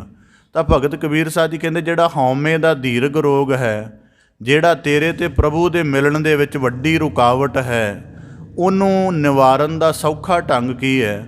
ਉਹਨੂੰ ਨਿਵਾਰਨ ਦਾ ਸੌਖਾ ਢੰਗ ਹੈ ਕਿ ਨਿਮਰਤਾ ਦੇ ਭਾਵ ਨੂੰ ਗ੍ਰਹਿਣ ਕਰਨਾ ਸ਼ੁਰੂ ਕਰ ਦੇ। ਜਿਹੜਾ ਨਿਮਰਤਾ ਦਾ ਉੱਚਾ ਆਦਰਸ਼ਕ ਗੁਣ ਕਿਹਾ ਜਾਂਦਾ ਹੈ ਉਹਨੂੰ ਆਪਣੇ ਜੀਵਨ ਦੇ ਵਿੱਚ ਧਾਰਨ ਕਰਨਾ ਸ਼ੁਰੂ ਕਰ ਦੇ। ਨਿਮਰਤਾ ਦਾ ਭਾਵ ਕੀ ਹੈ ਕਿ ਪਹਿਲਾਂ ਇਹਦਾ ਮੌਖਿਕ ਅਭਿਆਸ ਬਣਾ। ਮੌਖਿਕ ਦਾ ਮਤਲਬ ਕੀ ਹੈ ਕਿ ਤੇਰੇ ਕਿਸੇ ਗੁਣ ਵਿਸ਼ੇਸ਼ਣ ਨੂੰ ਦੇਖ ਕੇ, ਤੇਰੀ ਪ੍ਰਤਿਭਾ ਦੇ ਕਿਸੇ ਚੰਗੇ ਪੱਖ ਨੂੰ ਦੇਖ ਕੇ, ਤੇਰੇ ਵਿਹਾਰ ਦੇ ਕਿਸੇ ਉੱਤਮ ਸ਼੍ਰੇਸ਼ਟ ਨੁਕਤੇ ਨੂੰ ਦੇਖ ਕੇ ਜਦ ਦੁਨੀਆ ਸਲਾਹੁਤਾ ਕਰਦੀ ਹੈ ਜਾਂ ਆਪਣੇ ਆਪ ਹੀ ਤੈਨੂੰ ਉਹਦੇ ਚੰਗੇ ਹੋਣ ਦਾ ਅਤੇ ਮੈਂ ਹੋਣ ਦਾ ਭਰਮ ਪੈਂਦਾ ਹੈ, ਉਦੋਂ ਇਹਨੂੰ ਪ੍ਰਭੂ ਦਾ ਰੂਪ ਜਾਣ। ਜੋ ਵੀ ਜੀਵਨ ਵਿੱਚ ਉੱਤਮਤਾ ਹੈ, ਕੋਈ ਵੱਡੇ ਗੁਣਾਂ ਵਾਲੇ ਪੱਖ ਹਨ, ਜਦੋਂ ਉਹਦੀ ਦੁਨਿਆਵੀ ਸਿਫਤ ਹੁੰਦੀ ਹੈ ਜਾਂ ਜੇ ਦੁਨਿਆਵੀ ਸਿਫਤ ਨਹੀਂ ਹੁੰਦੀ ਅਤੇ ਤੈਨੂੰ ਆਪਣੇ ਆਪ ਨੂੰ ਲੱਗਦਾ ਕਿ ਮੇਰੇ ਗੁਣ ਬੜੇ ਸ਼੍ਰੇਸ਼ਟ ਹਨ, ਤਾਂ ਉਸ ਨੂੰ ਨਿਵਾਰਨ ਕਰਨ ਦੇ ਲਈ ਨਿਮਰਤਾ ਦਾ ਭਾਵ ਪਹਿਲੇ ਰੂਪ ਦੇ ਵਿੱਚ ਇਸ ਤਰ੍ਹਾਂ ਧਾਰਨ ਕਰ ਕਿ ਸਭ ਗੁਣ ਤੇਰੇ, ਮੈਂ ਗੁਣ ਨਹੀਂ ਕੋਏ, ਭਾਵ ਕਿ ਮੇਰਾ ਕੋਈ ਗੁਣ ਨਹੀਂ ਹੈ। ਕਿਉਂ? ਕਿਉਂਕਿ ਮੇਰੀ ਰਚਨਾ ਹੀ ਮੇਰੇ ਆਪਣੇ ਵੱਸ ਨਹੀਂ ਹੈ। ਹੁਣ ਜਿਵੇਂ ਅਸੀਂ ਕੀ ਕਰਦੇ ਹਾਂ, ਹਉਮੈ ਦਾ ਇੱਕ ਸਰਲ ਜਿਹਾ ਪੱਖ ਆਪਣੇ ਸਨਮੁਖ ਰੱਖਦੇ ਆਪ ਜੀ ਦੇ, ਕਿ ਜੀਵਨ ਦੇ ਵਿੱਚ ਜਿਹੜੀ ਕਿਸੇ ਗੁਣ ਦੀ ਘਾਲਣਾ ਕਰ ਲੈਂਦੇ ਹਾਂ, ਕੋਈ ਵਿੱਦਿਆ ਦੇ ਨੁਕਤੇ ਤੋਂ, ਕਲਾ ਦੇ ਨੁਕਤੇ ਤੋਂ, ਸੰਗੀਤ ਦੇ ਨੁਕਤੇ ਤੋਂ, ਤਾਂ ਹੁੰਦਾ ਕੀ ਹੈ ਕਿ ਉਹ ਅਸੀਂ ਆਪਣੇ ਇਸ ਸਮਝਦੇ ਕਿ ਸਾਡਾ ਯਤਨ ਹੈ, ਪਰ ਇਸ ਯਤਨ ਦੇ ਵਿੱਚ ਇਸ ਗੱਲ ਪਛਾਣਨ ਤੋਂ ਅਣਜਾਣ ਰਹਿ ਜਾਂਦੇ ਹਾਂ ਕਿ ਜੇ ਸਾਡੀ ਰਚਨਾ ਦਾ ਮੁਕਾਮ ਨਾ ਸਿਰਜਿਆ ਜਾਂਦਾ ਤਾਂ ਆਹ ਜਿਹੜਾ ਗੁਣ ਸਾਡੀ ਦੇਹ ਦੁਆਰਾ, ਸਾਡੀ ਬੁੱਧੀ ਦੁਆਰਾ ਵਿਕਸਿਤ ਹੋ ਰਿਹਾ, ਇਹ ਕਿਵੇਂ ਹੁੰਦਾ? ਇਸ ਕਰਕੇ ਜਦੋਂ ਕਾਰਜ ਦੀ ਅਸੀਂ ਮੁੱਢ ਨੂੰ ਪਛਾਣਦੇ ਹਾਂ ਉਦੋਂ ਵੀ ਬੰਦੇ ਦੀ ਹਉਮੈ ਨਹੀਂ ਰਹਿੰਦੀ। ਜਿਵੇਂ ਸਰੀਰਕ ਪੱਧਰ ਦਾ ਗੁਮਾਨ ਪੈਦਾ ਹੋ ਰਿਹਾ ਅਤੇ ਆਪਣੇ ਜੀਵਨ ਦੀ ਆਰੰਭ ਵਾਲੀ ਹਾਲਤ ਨੂੰ ਵਾਚ ਲਈ ਆਪਣੇ ਜੀਵਨ ਦੀ ਇੱਕ ਕਿਰਿਆ ਵੀ ਆਪ ਪੂਰੀ ਨਹੀਂ ਸੀ ਕਰ ਸਕਦੇ। ਤਾਂ ਇਸੇ ਪ੍ਰਕਾਰ ਭਗਤ ਕਬੀਰ ਸਾਹਿਬ ਜੀ ਕਹਿੰਦੇ ਕਿ ਜੇ ਹਉਮੈ ਦੇ ਰੋਗ ਤੋਂ ਛੁੱਟਣਾ ਹੈ ਅਤੇ ਨਿਮਰਤਾ ਦੇ ਗੁਣ ਨੂੰ ਧਾਰਨ ਕਰੋ ਕਿ ਜਿਸ ਵੀ ਤੁਹਾਡੇ ਤਾਣ ਦੀ ਹਉਮੈ ਕਰਕੇ ਚਰਚਾ ਹੁੰਦੀ ਹੈ ਜਾਂ ਮਨ ਵਿੱਚ ਉਹਦੇ ਸੂਖਮ ਭਾਵ ਬਣੇ ਰਹਿੰਦੇ ਹਨ, ਉਹਨਾਂ ਸਾਰਿਆਂ ਨੂੰ ਦੂਰ ਕਰਨ ਦੇ ਲਈ ਨਿਮਰਤਾ ਦੇ ਭਾਵ ਗ੍ਰਹਿਣ ਕਰਨੇ ਸ਼ੁਰੂ ਕਰੋ। ਅਤੇ ਉਹ ਕਿਵੇਂ ਕਰਨੇ ਹਨ? ਇਹਦਾ ਵੀ ਇੱਕ ਢੰਗ ਹੈ ਕਿ ਆਪਣੇ ਆਪ ਨੂੰ ਜਦੋਂ ਕਿਸੇ ਵਿਸ਼ੇਸ਼ਤਾ ਦੇ ਸਹਿਤ ਪ੍ਰਗਟ ਵੀ ਕਰ ਲਿਆ ਤਾਂ ਉਹਦੇ ਤੋਂ ਉਪਰਾਮ ਰਹਿਣਾ ਸ਼ੁਰੂ ਕਰ ਦੇਣਾ। ਮਤਲਬ ਜਿਸ ਗੁਣ ਦੇ ਕਰਕੇ ਜਾਂ ਜਿਸ ਵਿਸ਼ੇਸ਼ਤਾ ਕਰਕੇ ਤੁਹਾਨੂੰ ਦੁਨੀਆ ਜਾਣਦੀ ਹੈ, ਜਾਂ ਜਿਸ ਗੁਣ ਕਰਕੇ ਤੁਹਾਡੇ ਆਪਣੇ ਅੰਦਰ ਮੈਂ ਮੇਰੀ ਪੈਦਾ ਹੁੰਦੀ ਹੈ, ਉਸ ਗੁਣ ਤੋਂ ਥੋੜ੍ਹਾ ਵੱਖਰਾ ਅਭਿਆਸ ਕਰਨਾ ਸ਼ੁਰੂ ਕਰ ਦੇਣਾ। ਜਿਵੇਂ ਸੇਵਾ ਅਤੇ ਸਿਮਰਨ ਇਹਦੇ ਵਿੱਚ ਸਹਾਇਕ ਹੁੰਦੇ ਨੇ। ਕਿਤੇ ਆਪਣੀ ਅਵਸਥਾ ਜਿਹੜੀ ਉਸ ਗੁਣ ਦੇ ਵਿੱਚ ਫਿਕਸ ਹੋਈ ਜਾ ਰਹੀ ਹੈ ਅਤੇ ਬੰਦਾ ਆਪਣੇ ਆਪ ਨੂੰ ਉਸੇ ਪੱਖ ਤੋਂ ਉੱਤਮ ਸਮਝੀ ਜਾ ਰਿਹਾ, ਉਂਝ ਪ੍ਰਭੂ ਦੀ ਬਖਸ਼ਿਸ਼ ਮੰਨਦਾ ਹੀ ਨਹੀਂ। ਤਾਂ ਭਗਤ ਕਬੀਰ ਸਾਹਿਬ ਜੀ ਕਹਿੰਦੇ ਇਸ ਕਰਕੇ ਜਿਹੜੀ ਵੀ ਅਵਸਥਾ ਵਿੱਚ ਜਿਉਂ ਕਿ ਹਉਮੈ ਮਨ ਅੰਦਰ ਦ੍ਰਿੜ ਹੋ ਰਹੀ ਹੈ, ਉਸ ਅਵਸਥਾ ਤੋਂ ਉਪਰਾਮਤਾ ਦੇ ਲਈ ਕੋਈ ਦੂਜਾ ਯਤਨ ਸ਼ੁਰੂ ਕਰ ਲਓ। ਦੂਜਾ ਯਤਨ ਸ਼ੁਰੂ ਕਰਨ ਦੇ ਲਈ ਭਗਤ ਕਬੀਰ ਸਾਹਿਬ ਜੀ ਸਾਨੂੰ ਉਪਦੇਸ਼ ਬਖਸ਼ਿਸ਼ ਕਰਦੇ ਹਨ ਕਿ ਨਿਮਰਤਾ ਧਾਰਨ ਕੀਤੀ ਜਾਵੇ। ਨਿਮਰਤਾ ਦੇ ਸੰਬੰਧ 'ਚ ਇੱਕ ਗੱਲ ਹੋਰ ਕਹਿ ਦਿਆਂ। ਸ੍ਰਿਸ਼ਟੀ ਹੈ ਜਿਹੜੀ ਅਸੀਂ ਜ਼ਮੀਨ ਜਿਹਨੂੰ ਕਹਿੰਦੇ ਹਾਂ, ਇਹਦੇ ਵਿੱਚ ਕਿੰਨੇ ਗੁਣ ਨੇ, ਪਰ ਕਦੀ ਸ੍ਰਿਸ਼ਟੀ ਨੇ ਗੁਣ ਨਹੀਂ ਜਤਾਏ। ਕਿੰਨਿਆਂ ਦਾ ਭਾਰ, ਕਿੰਨੇ ਲੱਖਾਂ ਜੀਵ ਇਹਦੇ ਉੱਪਰ ਤੁਰੇ ਫਿਰਦੇ ਨੇ, ਕਦੀ ਸ੍ਰਿਸ਼ਟੀ ਨੇ ਇਹਦਾ ਬੋਝ ਨਹੀਂ ਜਤਾਇਆ। ਇਸੇ ਪ੍ਰਕਾਰ ਕਿੰਨੇ ਵੱਡੇ ਦਰਿਆਵਾਂ ਦਾ ਵਹਿਣ ਹੈ, ਕਦੀ ਗੁਮਾਨ ਨਹੀਂ ਪ੍ਰਗਟ ਕੀਤਾ। ਕਿੰਨਾ ਆਕਾਸ਼ ਦੇ ਸਾਰੇ ਜਿਤਨੀਆਂ ਆਕਾਸ਼ ਦੇ ਹੇਠਾਂ ਹੈ ਸਾਰਾ ਪਸਾਰ, ਕਿਸੇ ਪ੍ਰਕਾਰ ਵੀ ਜ਼ਿਕਰ ਨਹੀਂ ਕੀਤਾ। ਇਸ ਕਰਕੇ ਉੱਤਮ ਪੁਰਖਾਂ ਦਾ ਕਹਿਣਾ ਕਿ ਨਿਮਰਤਾ ਦਾ ਗੁਣ ਜਿਹੜਾ ਹੈ ਉਹ ਸ੍ਰਿਸ਼ਟ ਤੋਂ ਸਿੱਖਣਾ ਚਾਹੀਦਾ ਹੈ। ਕਿ ਤਾਣ ਕਿੰਨਾ ਹੈ, ਤਾਣ ਵੇਖੋ ਕਿੰਨਾ ਵੱਡਾ। ਬਾਬਾ ਫਰੀਦ ਸਾਹਿਬ ਜੀ ਉਸ ਤਾਣ ਦਾ ਚੇਤਾ ਕਰਾਉਂਦੇ ਨੇ, ਜਿਉਂਦਿਆਂ ਪੈਰਾਂ ਥੱਲੇ ਮੋਇਆ ਉੱਪਰ ਹੋਏ। ਤਾਣ ਹੈ ਪਰ ਜਤਾਉਂਦੀ ਨਹੀਂ ਹੈ। ਜਦੋਂ ਮਨੁੱਖ ਦੀ ਉਤਪਤੀ ਹੁੰਦੀ ਹੈ ਉਦੋਂ ਤੱਤ ਰੂਪ ਦੇ ਵਿੱਚ ਸ਼ਾਮਲ ਹੋ ਜਾਂਦੀ ਹੈ। ਜਦੋਂ ਮਨੁੱਖ ਦੇ ਜੀਵਨ ਦੀ ਸਮਾਪਤੀ ਹੈ ਫਿਰ ਉਹਦੀ ਦੇਹ ਨੂੰ ਵੀ ਆਪਣੇ ਵਿੱਚ ਰਲਾ ਕੇ ਫਿਰ ਤਾਣ ਹੈ ਪਰ ਕਦੀ ਜਤਾਇਆ ਨਹੀਂ। ਇਸੇ ਪ੍ਰਕਾਰ ਭਗਤ ਕਬੀਰ ਸਾਹਿਬ ਜੀ ਕਹਿੰਦੇ ਜਿਹੜਾ ਨਿਮਰਤਾ ਦਾ ਗੁਣ ਧਾਰਨ ਕਰਨਾ, ਉਹਦਾ ਪਹਿਲੀ ਪੱਧਰ ਕੀ, ਪਹਿਲੀ ਸਾਧਨਾ ਕੀ ਹੈ? ਕਬੀਰ ਰੋੜਾ ਹੋਏ ਰਹੋ ਬਾਟ ਕਾ। ਕਹਿੰਦੇ ਭਗਤੀ ਮਾਰਗ 'ਤੇ ਚੱਲਣਾ ਹੈ ਤਾਂ ਭਗਤੀ ਮਾਰਗ 'ਤੇ ਚੱਲਦਿਆਂ ਹੋਇਆਂ ਨਿਮਰਤਾ ਦੇ ਗੁਣ ਨੂੰ ਧਾਰਨ ਕਰ ਅਤੇ ਰੋੜੇ ਵਾਂਗ ਹੋ ਜਾ। ਜਿਵੇਂ ਇੱਕ ਰਸਤੇ ਦੇ ਵਿੱਚ ਰੋੜਾ ਪਿਆ ਹੁੰਦਾ ਹੈ, ਉਹਨੂੰ ਕਈ ਜਾਣ ਬੁੱਝ ਕੇ ਠੋਕਰਾਂ ਮਾਰਦੇ ਨੇ, ਕਈ ਸੁਭਾਵਿਕ ਲੋਕਾਂ ਦੇ ਕਦਮਾਂ ਦੇ ਨਾਲ ਵੱਜ ਕੇ ਇੱਧਰ ਉੱਧਰ ਤਰਫ ਜਾਂਦਾ ਰਹਿੰਦਾ ਹੈ ਅਤੇ ਉਹ ਆਖਰ ਹੌਲੀ ਹੌਲੀ ਗੋਲ ਹੋ ਜਾਂਦਾ, ਜਾਂ ਉਹਦੀ ਸਾਰਾ ਦਿਨ ਚੋਟਾਂ ਵਾਲੀ ਹਾਲਤ ਬਣੀ ਰਹਿੰਦੀ ਹੈ। ਇਸ ਕਰਕੇ ਜੇ ਤੂੰ ਪ੍ਰਭੂ ਰੂਪ ਹੋਣਾ ਹੈ ਅਤੇ ਨਿਮਰਤਾ ਦੇ ਗੁਣ ਨੂੰ ਰੋੜੇ ਵਾਂਗ ਧਾਰਨ ਕਰ। ਬਾਟਕਾ ਦਾ ਅਰਥ ਹੈ ਕਿ ਭਗਤੀ ਮਾਰਗ। ਇੱਥੇ ਇਕੱਲਾ, ਕਿਉਂਕਿ ਇਸ ਗੱਲ ਨੂੰ ਇਕੱਲਾ ਨੈਤਿਕ ਨਾ ਲੈ ਲੈਣਾ, ਕਿਉਂਕਿ ਅਸੀਂ ਬਹੁਤੀ ਵਾਰੀ ਨਿਮਰਤਾ ਨੂੰ ਨਾ ਨੈਤਿਕ ਗੁਣ ਸਮਝਦੇ ਹਾਂ ਕਿ ਜੀ ਕਰਕੇ ਬੋਲਣਾ, ਥੋੜ੍ਹਾ ਛੋਟੀ ਆਵਾਜ਼ 'ਚ ਬੋਲਣਾ, ਤਾਂ ਥੋੜ੍ਹੇ ਜ਼ਿਆਦਾ ਸਤਿਕਾਰਤ ਵਿਸ਼ੇਸ਼ਣ ਲਾਉਣੇ, ਇਹ ਨਿਮਰਤਾ ਹੁੰਦੀ ਹੈ। ਨਿਮਰਤਾ ਅੰਦਰ ਦਾ ਇੱਕ ਢਲਿਆ ਹੋਇਆ ਵੱਡਾ ਜਬਤ ਹੁੰਦਾ ਹੈ ਜਿਹੜਾ ਕਦੀ ਡੋਲਦਾ ਨਹੀਂ। ਹੁਣ ਬੰਦਾ ਆਪਣੇ ਯਤਨ ਦੇ ਨਾਲ ਹੋ ਸਕਦਾ ਕਿਸੇ ਨੂੰ ਮੰਦਾ ਵਚਨ ਨਾ ਬੋਲੇ, ਪਰ ਜੇ ਮਨ 'ਚ ਉਵੇਂ ਦੇ ਖਿਆਲ ਬਣ ਰਹੇ ਨੇ ਤਾਂ ਇਹ ਨਿਮਰਤਾ ਦਾ ਜਬਤ ਨਹੀਂ ਕਿਹਾ ਜਾ ਸਕਦਾ। ਇਹ ਕਿਹਾ ਜਾ ਸਕਦਾ ਹੈ ਕਿ ਇਹਨੇ ਆਪਣੇ ਵਿਵਹਾਰ ਦੇ ਉੱਪਰ ਕਾਬੂ ਪਾ ਲਿਆ, ਪਰ ਅੰਤਰੀ ਵਿਵਹਾਰ ਇਹਦੇ ਅੰਦਰ ਜਿਹੜਾ ਕੰਟਰੋਲ ਹੇਠ ਨਹੀਂ ਹੈ। ਇਸ ਕਰਕੇ ਭਗਤ ਕਬੀਰ ਸਾਹਿਬ ਜੀ ਬਖਸ਼ਿਸ਼ ਕਰਦੇ ਹਨ ਕਿ ਭਗਤੀ ਮਾਰਗ 'ਤੇ ਚੱਲਣ ਦੇ ਲਈ ਨਿਮਰਤਾ ਦਾ ਗੁਣ ਧਾਰਨ ਕਰ। ਨਾ ਕਿ ਦੁਨੀਆ ਦੇ ਵਿੱਚ ਕਿ ਮੇਰੀ ਚੰਗੀ ਸਿਫਤ ਹੋਵੇ ਅਤੇ ਮੈਂ ਤਾਂ ਗੁਣ ਧਾਰਨ ਕਰਾਂ ਨਿਮਰਤਾ ਦਾ। ਕਹਿੰਦੇ ਰੋੜਾ ਹੋਏ ਰਹੋ ਬਾਟ ਕਾ। ਭਗਤੀ ਮਾਰਗ 'ਤੇ ਚੱਲਣਾ ਹੈ, ਰੋੜੇ ਵਰਗਾ ਹੋ ਜਾ, ਭਾਵ ਕਿ ਆਪਣੀ ਹਸਤੀ ਨੂੰ ਜ਼ਮੀਨ ਦੇ ਨਾਲ ਜੋੜ। ਰੋੜਾ ਜ਼ਮੀਨ ਦੇ ਉੱਪਰ ਹੈ। ਇਸ ਕਰਕੇ ਭਗਤੀ ਮਾਰਗ ਦੇ ਲਈ ਜਿਹੜਾ ਨਿਮਰਤਾ ਦਾ ਗੁਣ ਧਾਰਨ ਕਰਨਾ, ਉਹਨੂੰ ਰੋੜੇ ਵਾਂਗ ਬਣਾ ਲੈ। ਤਜ ਮਨ ਕਾ ਅਭਿਮਾਨ, ਮਨ ਦੇ ਜਿੰਨੇ ਤਰ੍ਹਾਂ ਦਾ ਅਭਿਮਾਨ ਹੈ। ਹੁਣ ਇਹ ਦੋ ਨੁਕਤੇ ਆਪਸ ਦੇ ਵਿੱਚ ਬੜੇ ਜੁੜੇ ਹੋਏ ਹਨ। ਪਹਿਲਾਂ ਭਗਤ ਕਬੀਰ ਸਾਹਿਬ ਜੀ ਨੇ ਆਪ ਹੀ ਆਖ ਦਿੱਤਾ ਕਿ ਰੋੜਾ ਹੋਏ ਰਹੋ। ਹੁਣ ਉਦਾਹਰਨ ਦੇ ਤੌਰ 'ਤੇ ਮਾਰਗ ਦੇ ਜ਼ਮੀਨ ਦੇ ਨਾਲ ਤਾਂ ਪਹਿਲਾਂ ਹੀ ਜੁੜ ਗਿਆ ਹੈ।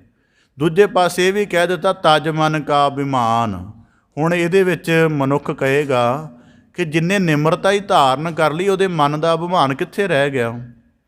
ਜਿੰਨੇ ਆਪਣਾ ਮਨ ਹੀ ਮਾਰ ਲਿਆ, ਆਪਣੇ ਅੰਦਰ ਦੀ ਹਉਂ ਹੀ ਮਿਟਾ ਲਈ, ਕੀ ਉਹਦਾ ਵੀ ਮਨ ਦਾ ਅਭਿਮਾਨ ਰਹਿ ਜਾਏਗਾ? ਤਾਂ ਭਗਤ ਕਬੀਰ ਸਾਹਿਬ ਜੀ ਨੇ ਰੋੜਾ ਸ਼ਬਦ ਵਰਤਿਆ, ਅਤੇ ਰੋੜਾ ਪ੍ਰਤੀਕ ਹੈ ਇੱਥੇ।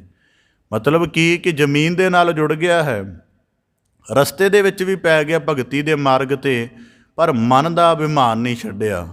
ਲੋਕਾਂ ਦੇ ਬੋਲ ਕਬੋਲ ਸੁਣ ਲੈਂਦਾ ਹੈ, ਨਿੰਦਿਆ ਨੂੰ ਵੀ ਸੁਣ ਲੈਂਦਾ ਹੈ, ਸੁਣ ਕੇ ਸਮਝ ਲੈਂਦਾ ਹੈ, ਵਿਚਾਰ ਲੈਂਦਾ ਹੈ, ਮਹਿਸੂਸ ਵੀ ਕਰ ਲੈਂਦਾ ਹੈ, ਪਰ ਆਪਣੇ ਅੰਦਰਲੀ ਕਠੋਰਤਾ ਨਹੀਂ ਛੱਡਦਾ। ਕਈ ਵਾਰੀ ਨਿਮਰਤਾ ਇਸ ਤਰ੍ਹਾਂ ਦੀ ਵੀ ਹੋ ਜਾਂਦੀ ਹੈ, ਕਿਸੇ ਨੂੰ ਉਹਦੇ ਮਾੜੇ ਬੋਲਾਂ ਦਾ ਜਵਾਬ ਨਹੀਂ ਦਿੰਦਾ, ਪਰ ਦਿਲੋਂ ਮਾफ़ नहीं कर पाਉਂਦਾ। ਦਿਲੋਂ ਉਵੇਂ ਕਠੋਰਤਾ ਬਣੀ ਰਹਿੰਦੀ ਹੈ।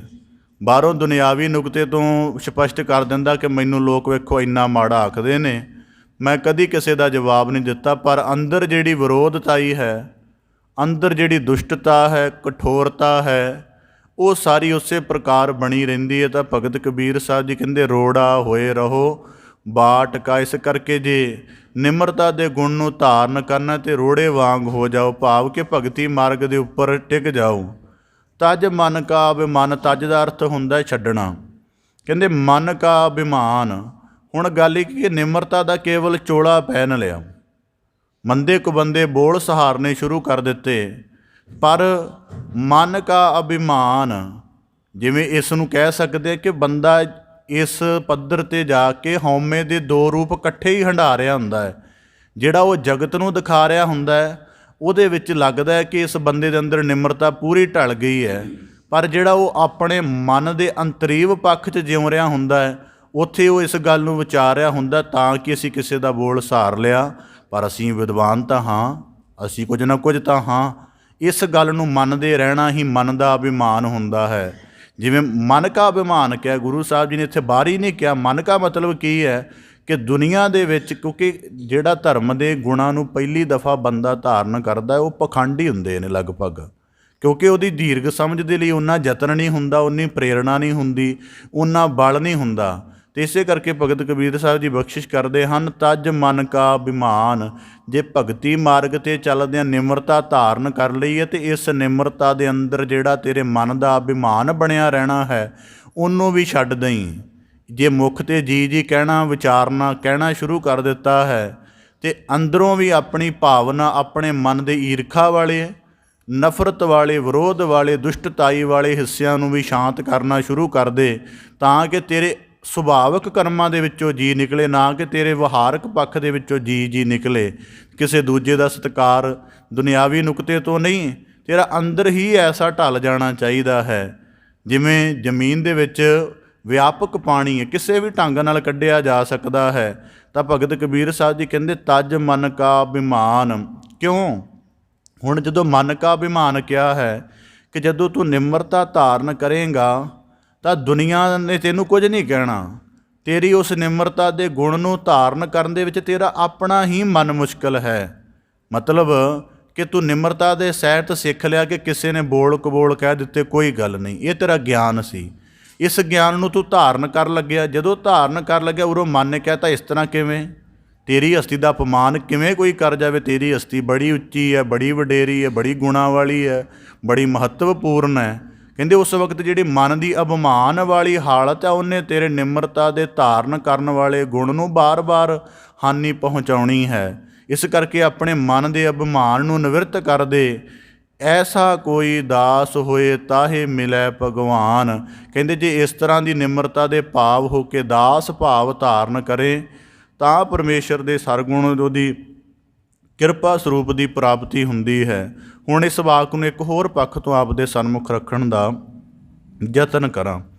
ਭਗਤ ਕਬੀਰ ਸਾਹਿਬ ਜੀ ਨੇ ਕਿਹਾ, ਕਬੀਰ ਰੋੜਾ ਹੋਏ ਰਹੋ ਬਾਟ ਕਾ, ਤਜ ਮਨ ਕਾ ਅਭਿਮਾਨ। ਕਿ ਜਦੋਂ ਨਿਮਰਤਾ ਦਾ ਗੁਣ ਧਾਰਨ ਕਰਨਾ ਹੈ, ਪਹਿਲੀ ਤੌਰ 'ਤੇ ਉਹਦਾ ਬਾਹਰੀ ਅਭਿਆਸ ਹੀ ਬਣਦਾ। ਇਹ ਨਹੀਂ ਕਿ ਅਸੀਂ ਬਾਹਰੀ ਅਭਿਆਸ ਤੋਂ ਸਿੱਧਾ ਹੀ ਅੰਦਰੂਨੀ ਚਲੇ ਜਾਵਾਂਗੇ। ਉਹ ਤਾਂ ਵਿਰਲੇ ਹੁੰਦੇ ਨੇ ਜਿਨ੍ਹਾਂ ਦੀ ਗਿਆਨ ਦੀ ਸਮਝ ਬੜੀ ਤੀਖਣ ਹੁੰਦੀ ਹੈ। ਪਰ ਕਹਿੰਦੇ ਜਿਹੜਾ ਪਹਿਲੇ ਪੱਧਰ 'ਤੇ ਹੈ, ਰੋੜਾ ਹੋਏ ਰਹੋ, ਕਿਉਂਕਿ ਤੇਰੇ ਪੂਰਬਲੇ ਸੰਸਕਾਰ ਵੀ ਤਾਂ ਕੋਈ ਹਨ। ਤੇਰੀ ਪੂਰਬਲੀ ਕੋਈ ਹਉਮੈ ਦਾ ਪੱਧਰ ਬੜੇ ਸਾਲਾਂ ਦਾ ਤੇਰੇ ਨਾਲ ਚੱਲਿਆ ਆ ਰਿਹਾ ਹੈ। ਤੇਰੇ ਆਪਣੇ ਸ਼੍ਰੇਸ਼ਟ ਹੋਣ ਦੇ ਕਈ ਤੇਰੇ ਮਾਨਸਿਕ ਭਾਵ ਬਣੇ ਹੋਏ ਹਨ। ਮਤਲਬ ਹਉਮੈ ਮਨ ਦੇ ਤਲ 'ਤੇ ਵਿਆਪਤ ਹੁੰਦੀ ਹੈ, ਅਤੇ ਤੇਰੇ ਮਨ ਦੀ ਕਈ ਸਾਲਾਂ ਦੀ ਹਉਮੈ ਵਾਲੀ ਸਾਧਨਾ ਹੈ। ਅਤੇ ਅੱਜ ਜੇ ਭਗਤੀ ਮਾਰਗ 'ਤੇ ਇਹਨੂੰ ਤੂੰ ਰੋੜੇ ਵਾਂਗ ਰੱਖ ਵੀ ਦਿੱਤਾ ਹੈ, ਤਾਂ ਇੱਕ ਗੱਲ ਦਾ ਯਕੀਨ ਰੱਖਣਾ, ਨਿਸ਼ਚਾ ਰੱਖਣਾ, ਜਾਂ ਉਸ ਨੂੰ ਯਾਦ ਰੱਖਣਾ ਕਿ ਜਦੋਂ ਨਿਮਰਤਾ ਦਾ ਗੁਣ ਧਾਰਨ ਕਰੋਗੇ ਤੇ ਜਿਵੇਂ ਰੋੜੇ ਨੂੰ ਬੜੀਆਂ ਸੱਟਾਂ ਪੈਂਦੀਆਂ ਨੇ, ਹਰ ਰਾਹੀ ਦੀ ਠੋਕਰ ਵੱਜਦੀ ਹੈ। ਜਿੱਦਣ ਨਿਮਰਤਾ ਨੂੰ ਅਧਿਆਤਮਿਕ ਗੁਣ ਕਰਕੇ ਧਾਰਨ ਕਰੋਗੇ, ਜੀਵਨ ਦੇ ਵਿੱਚ ਬੜੀਆਂ ਸੱਟਾਂ ਪੈਣਗੀਆਂ, ਅੰਦਰ ਬੜਾ ਟੁੱਟੇਗਾ। ਜਿਵੇਂ ਰੋੜੇ ਨੂੰ ਬਾਰ ਕਦੀ ਇਸ ਤਰਫ ਕਦੀ ਇਸ ਤਰਫ, ਜਦੋਂ ਨਿਮਰਤਾ ਦੇ ਗੁਣ ਨੂੰ ਅਧਿਆਤਮਿਕ ਰੂਪ ਵਿੱਚ ਧਾਰਨ ਕਰੋਗੇ, ਉਂਝ ਠੀਕ ਹੈ ਕਿ ਅਸੀਂ ਬੜਿਆਂ ਦੇ ਬੋਲ ਕਬੋਲ ਸੁਣਦੇ ਹਾਂ, ਪਰ ਜਦੋਂ ਨਿਮਰਤਾ ਦੇ ਗੁਣ ਨੂੰ ਧਾਰਨ ਕਰਕੇ ਸੁਣਾਂਗੇ ਤਾਂ ਬੜਾ ਵਿਚਲਿਤ ਕਰਨਗੇ, ਮਨ ਦੇ ਅੰਦਰ ਐਸੀ ਹਲਚਲ ਮਚਾਉਣਗੇ ਕਿ ਬਾਰ-ਬਾਰ ਛੱਡਣ ਨੂੰ ਜੀ ਕਰੇਗਾ। ਪਰ ਇਹ ਸਾਰਾ ਕੁਝ ਕਰਨ ਵਾਲਾ ਤੁਹਾਡਾ ਮਨ ਹੀ ਹੋਏਗਾ, ਕਿਉਂਕਿ ਮਨ ਨੇ ਭਰਮ ਪਾ ਦਿੱਤਾ ਹੈ। ਜਿਹੜੇ ਵੀ ਸਾਡੇ ਕੋਲੋਂ ਗੁਣ ਨੇ, ਜਿਹੜੀ ਵੀ ਸਾਡੇ ਕੋਲੋਂ ਸ਼੍ਰੇਸ਼ਟਤਾ ਹੈ, ਉੱਤਮਤਾ ਹੈ, ਕੋਈ ਖਾਸੀਅਤ ਹੈ, ਉਹ ਤਾਂ ਸਾਡੇ ਜੀਵਨ ਦੇ ਆਰੰਭ ਹੋਣ ਦੇ ਨਾਲ ਬਾਅਦ 'ਚ ਕਮਾਈ ਗਈ ਹੈ। ਕੋਈ ਕੁਦਰਤੀ ਤਾਂ ਅਸੀਂ ਲੈ ਕੇ ਨਹੀਂ ਆਏ, ਅਤੇ ਮਨ ਨੇ ਭਰਮ ਪਾ ਦਿੱਤਾ ਕਿ ਕੁਦਰਤੀ ਹੈ ਔਰ ਤੇਰੀ ਹੈ। ਇਸ ਕਰਕੇ ਤਾਂ ਸਾਨੂੰ ਗੁਰਬਾਣੀ ਵਿੱਚ ਕਿਹਾ ਜਾਂਦਾ, ਤੇਰਾ ਤੁਝ ਕੋ ਸੌਂਪ ਤੇ, ਕਿ ਜੇ ਆਪਣਾ ਰੱਖਾਂਗੇ ਤਾਂ ਆਪਣੇ ਦੇ ਨਾਲ ਮੈਂ ਵੀ ਪੈਦਾ ਹੋਊ, ਮੇਰੀ ਵੀ ਪੈਦਾ ਹੋਊ ਅਤੇ ਹਉ ਵੀ ਪੈਦਾ ਹੋਊ।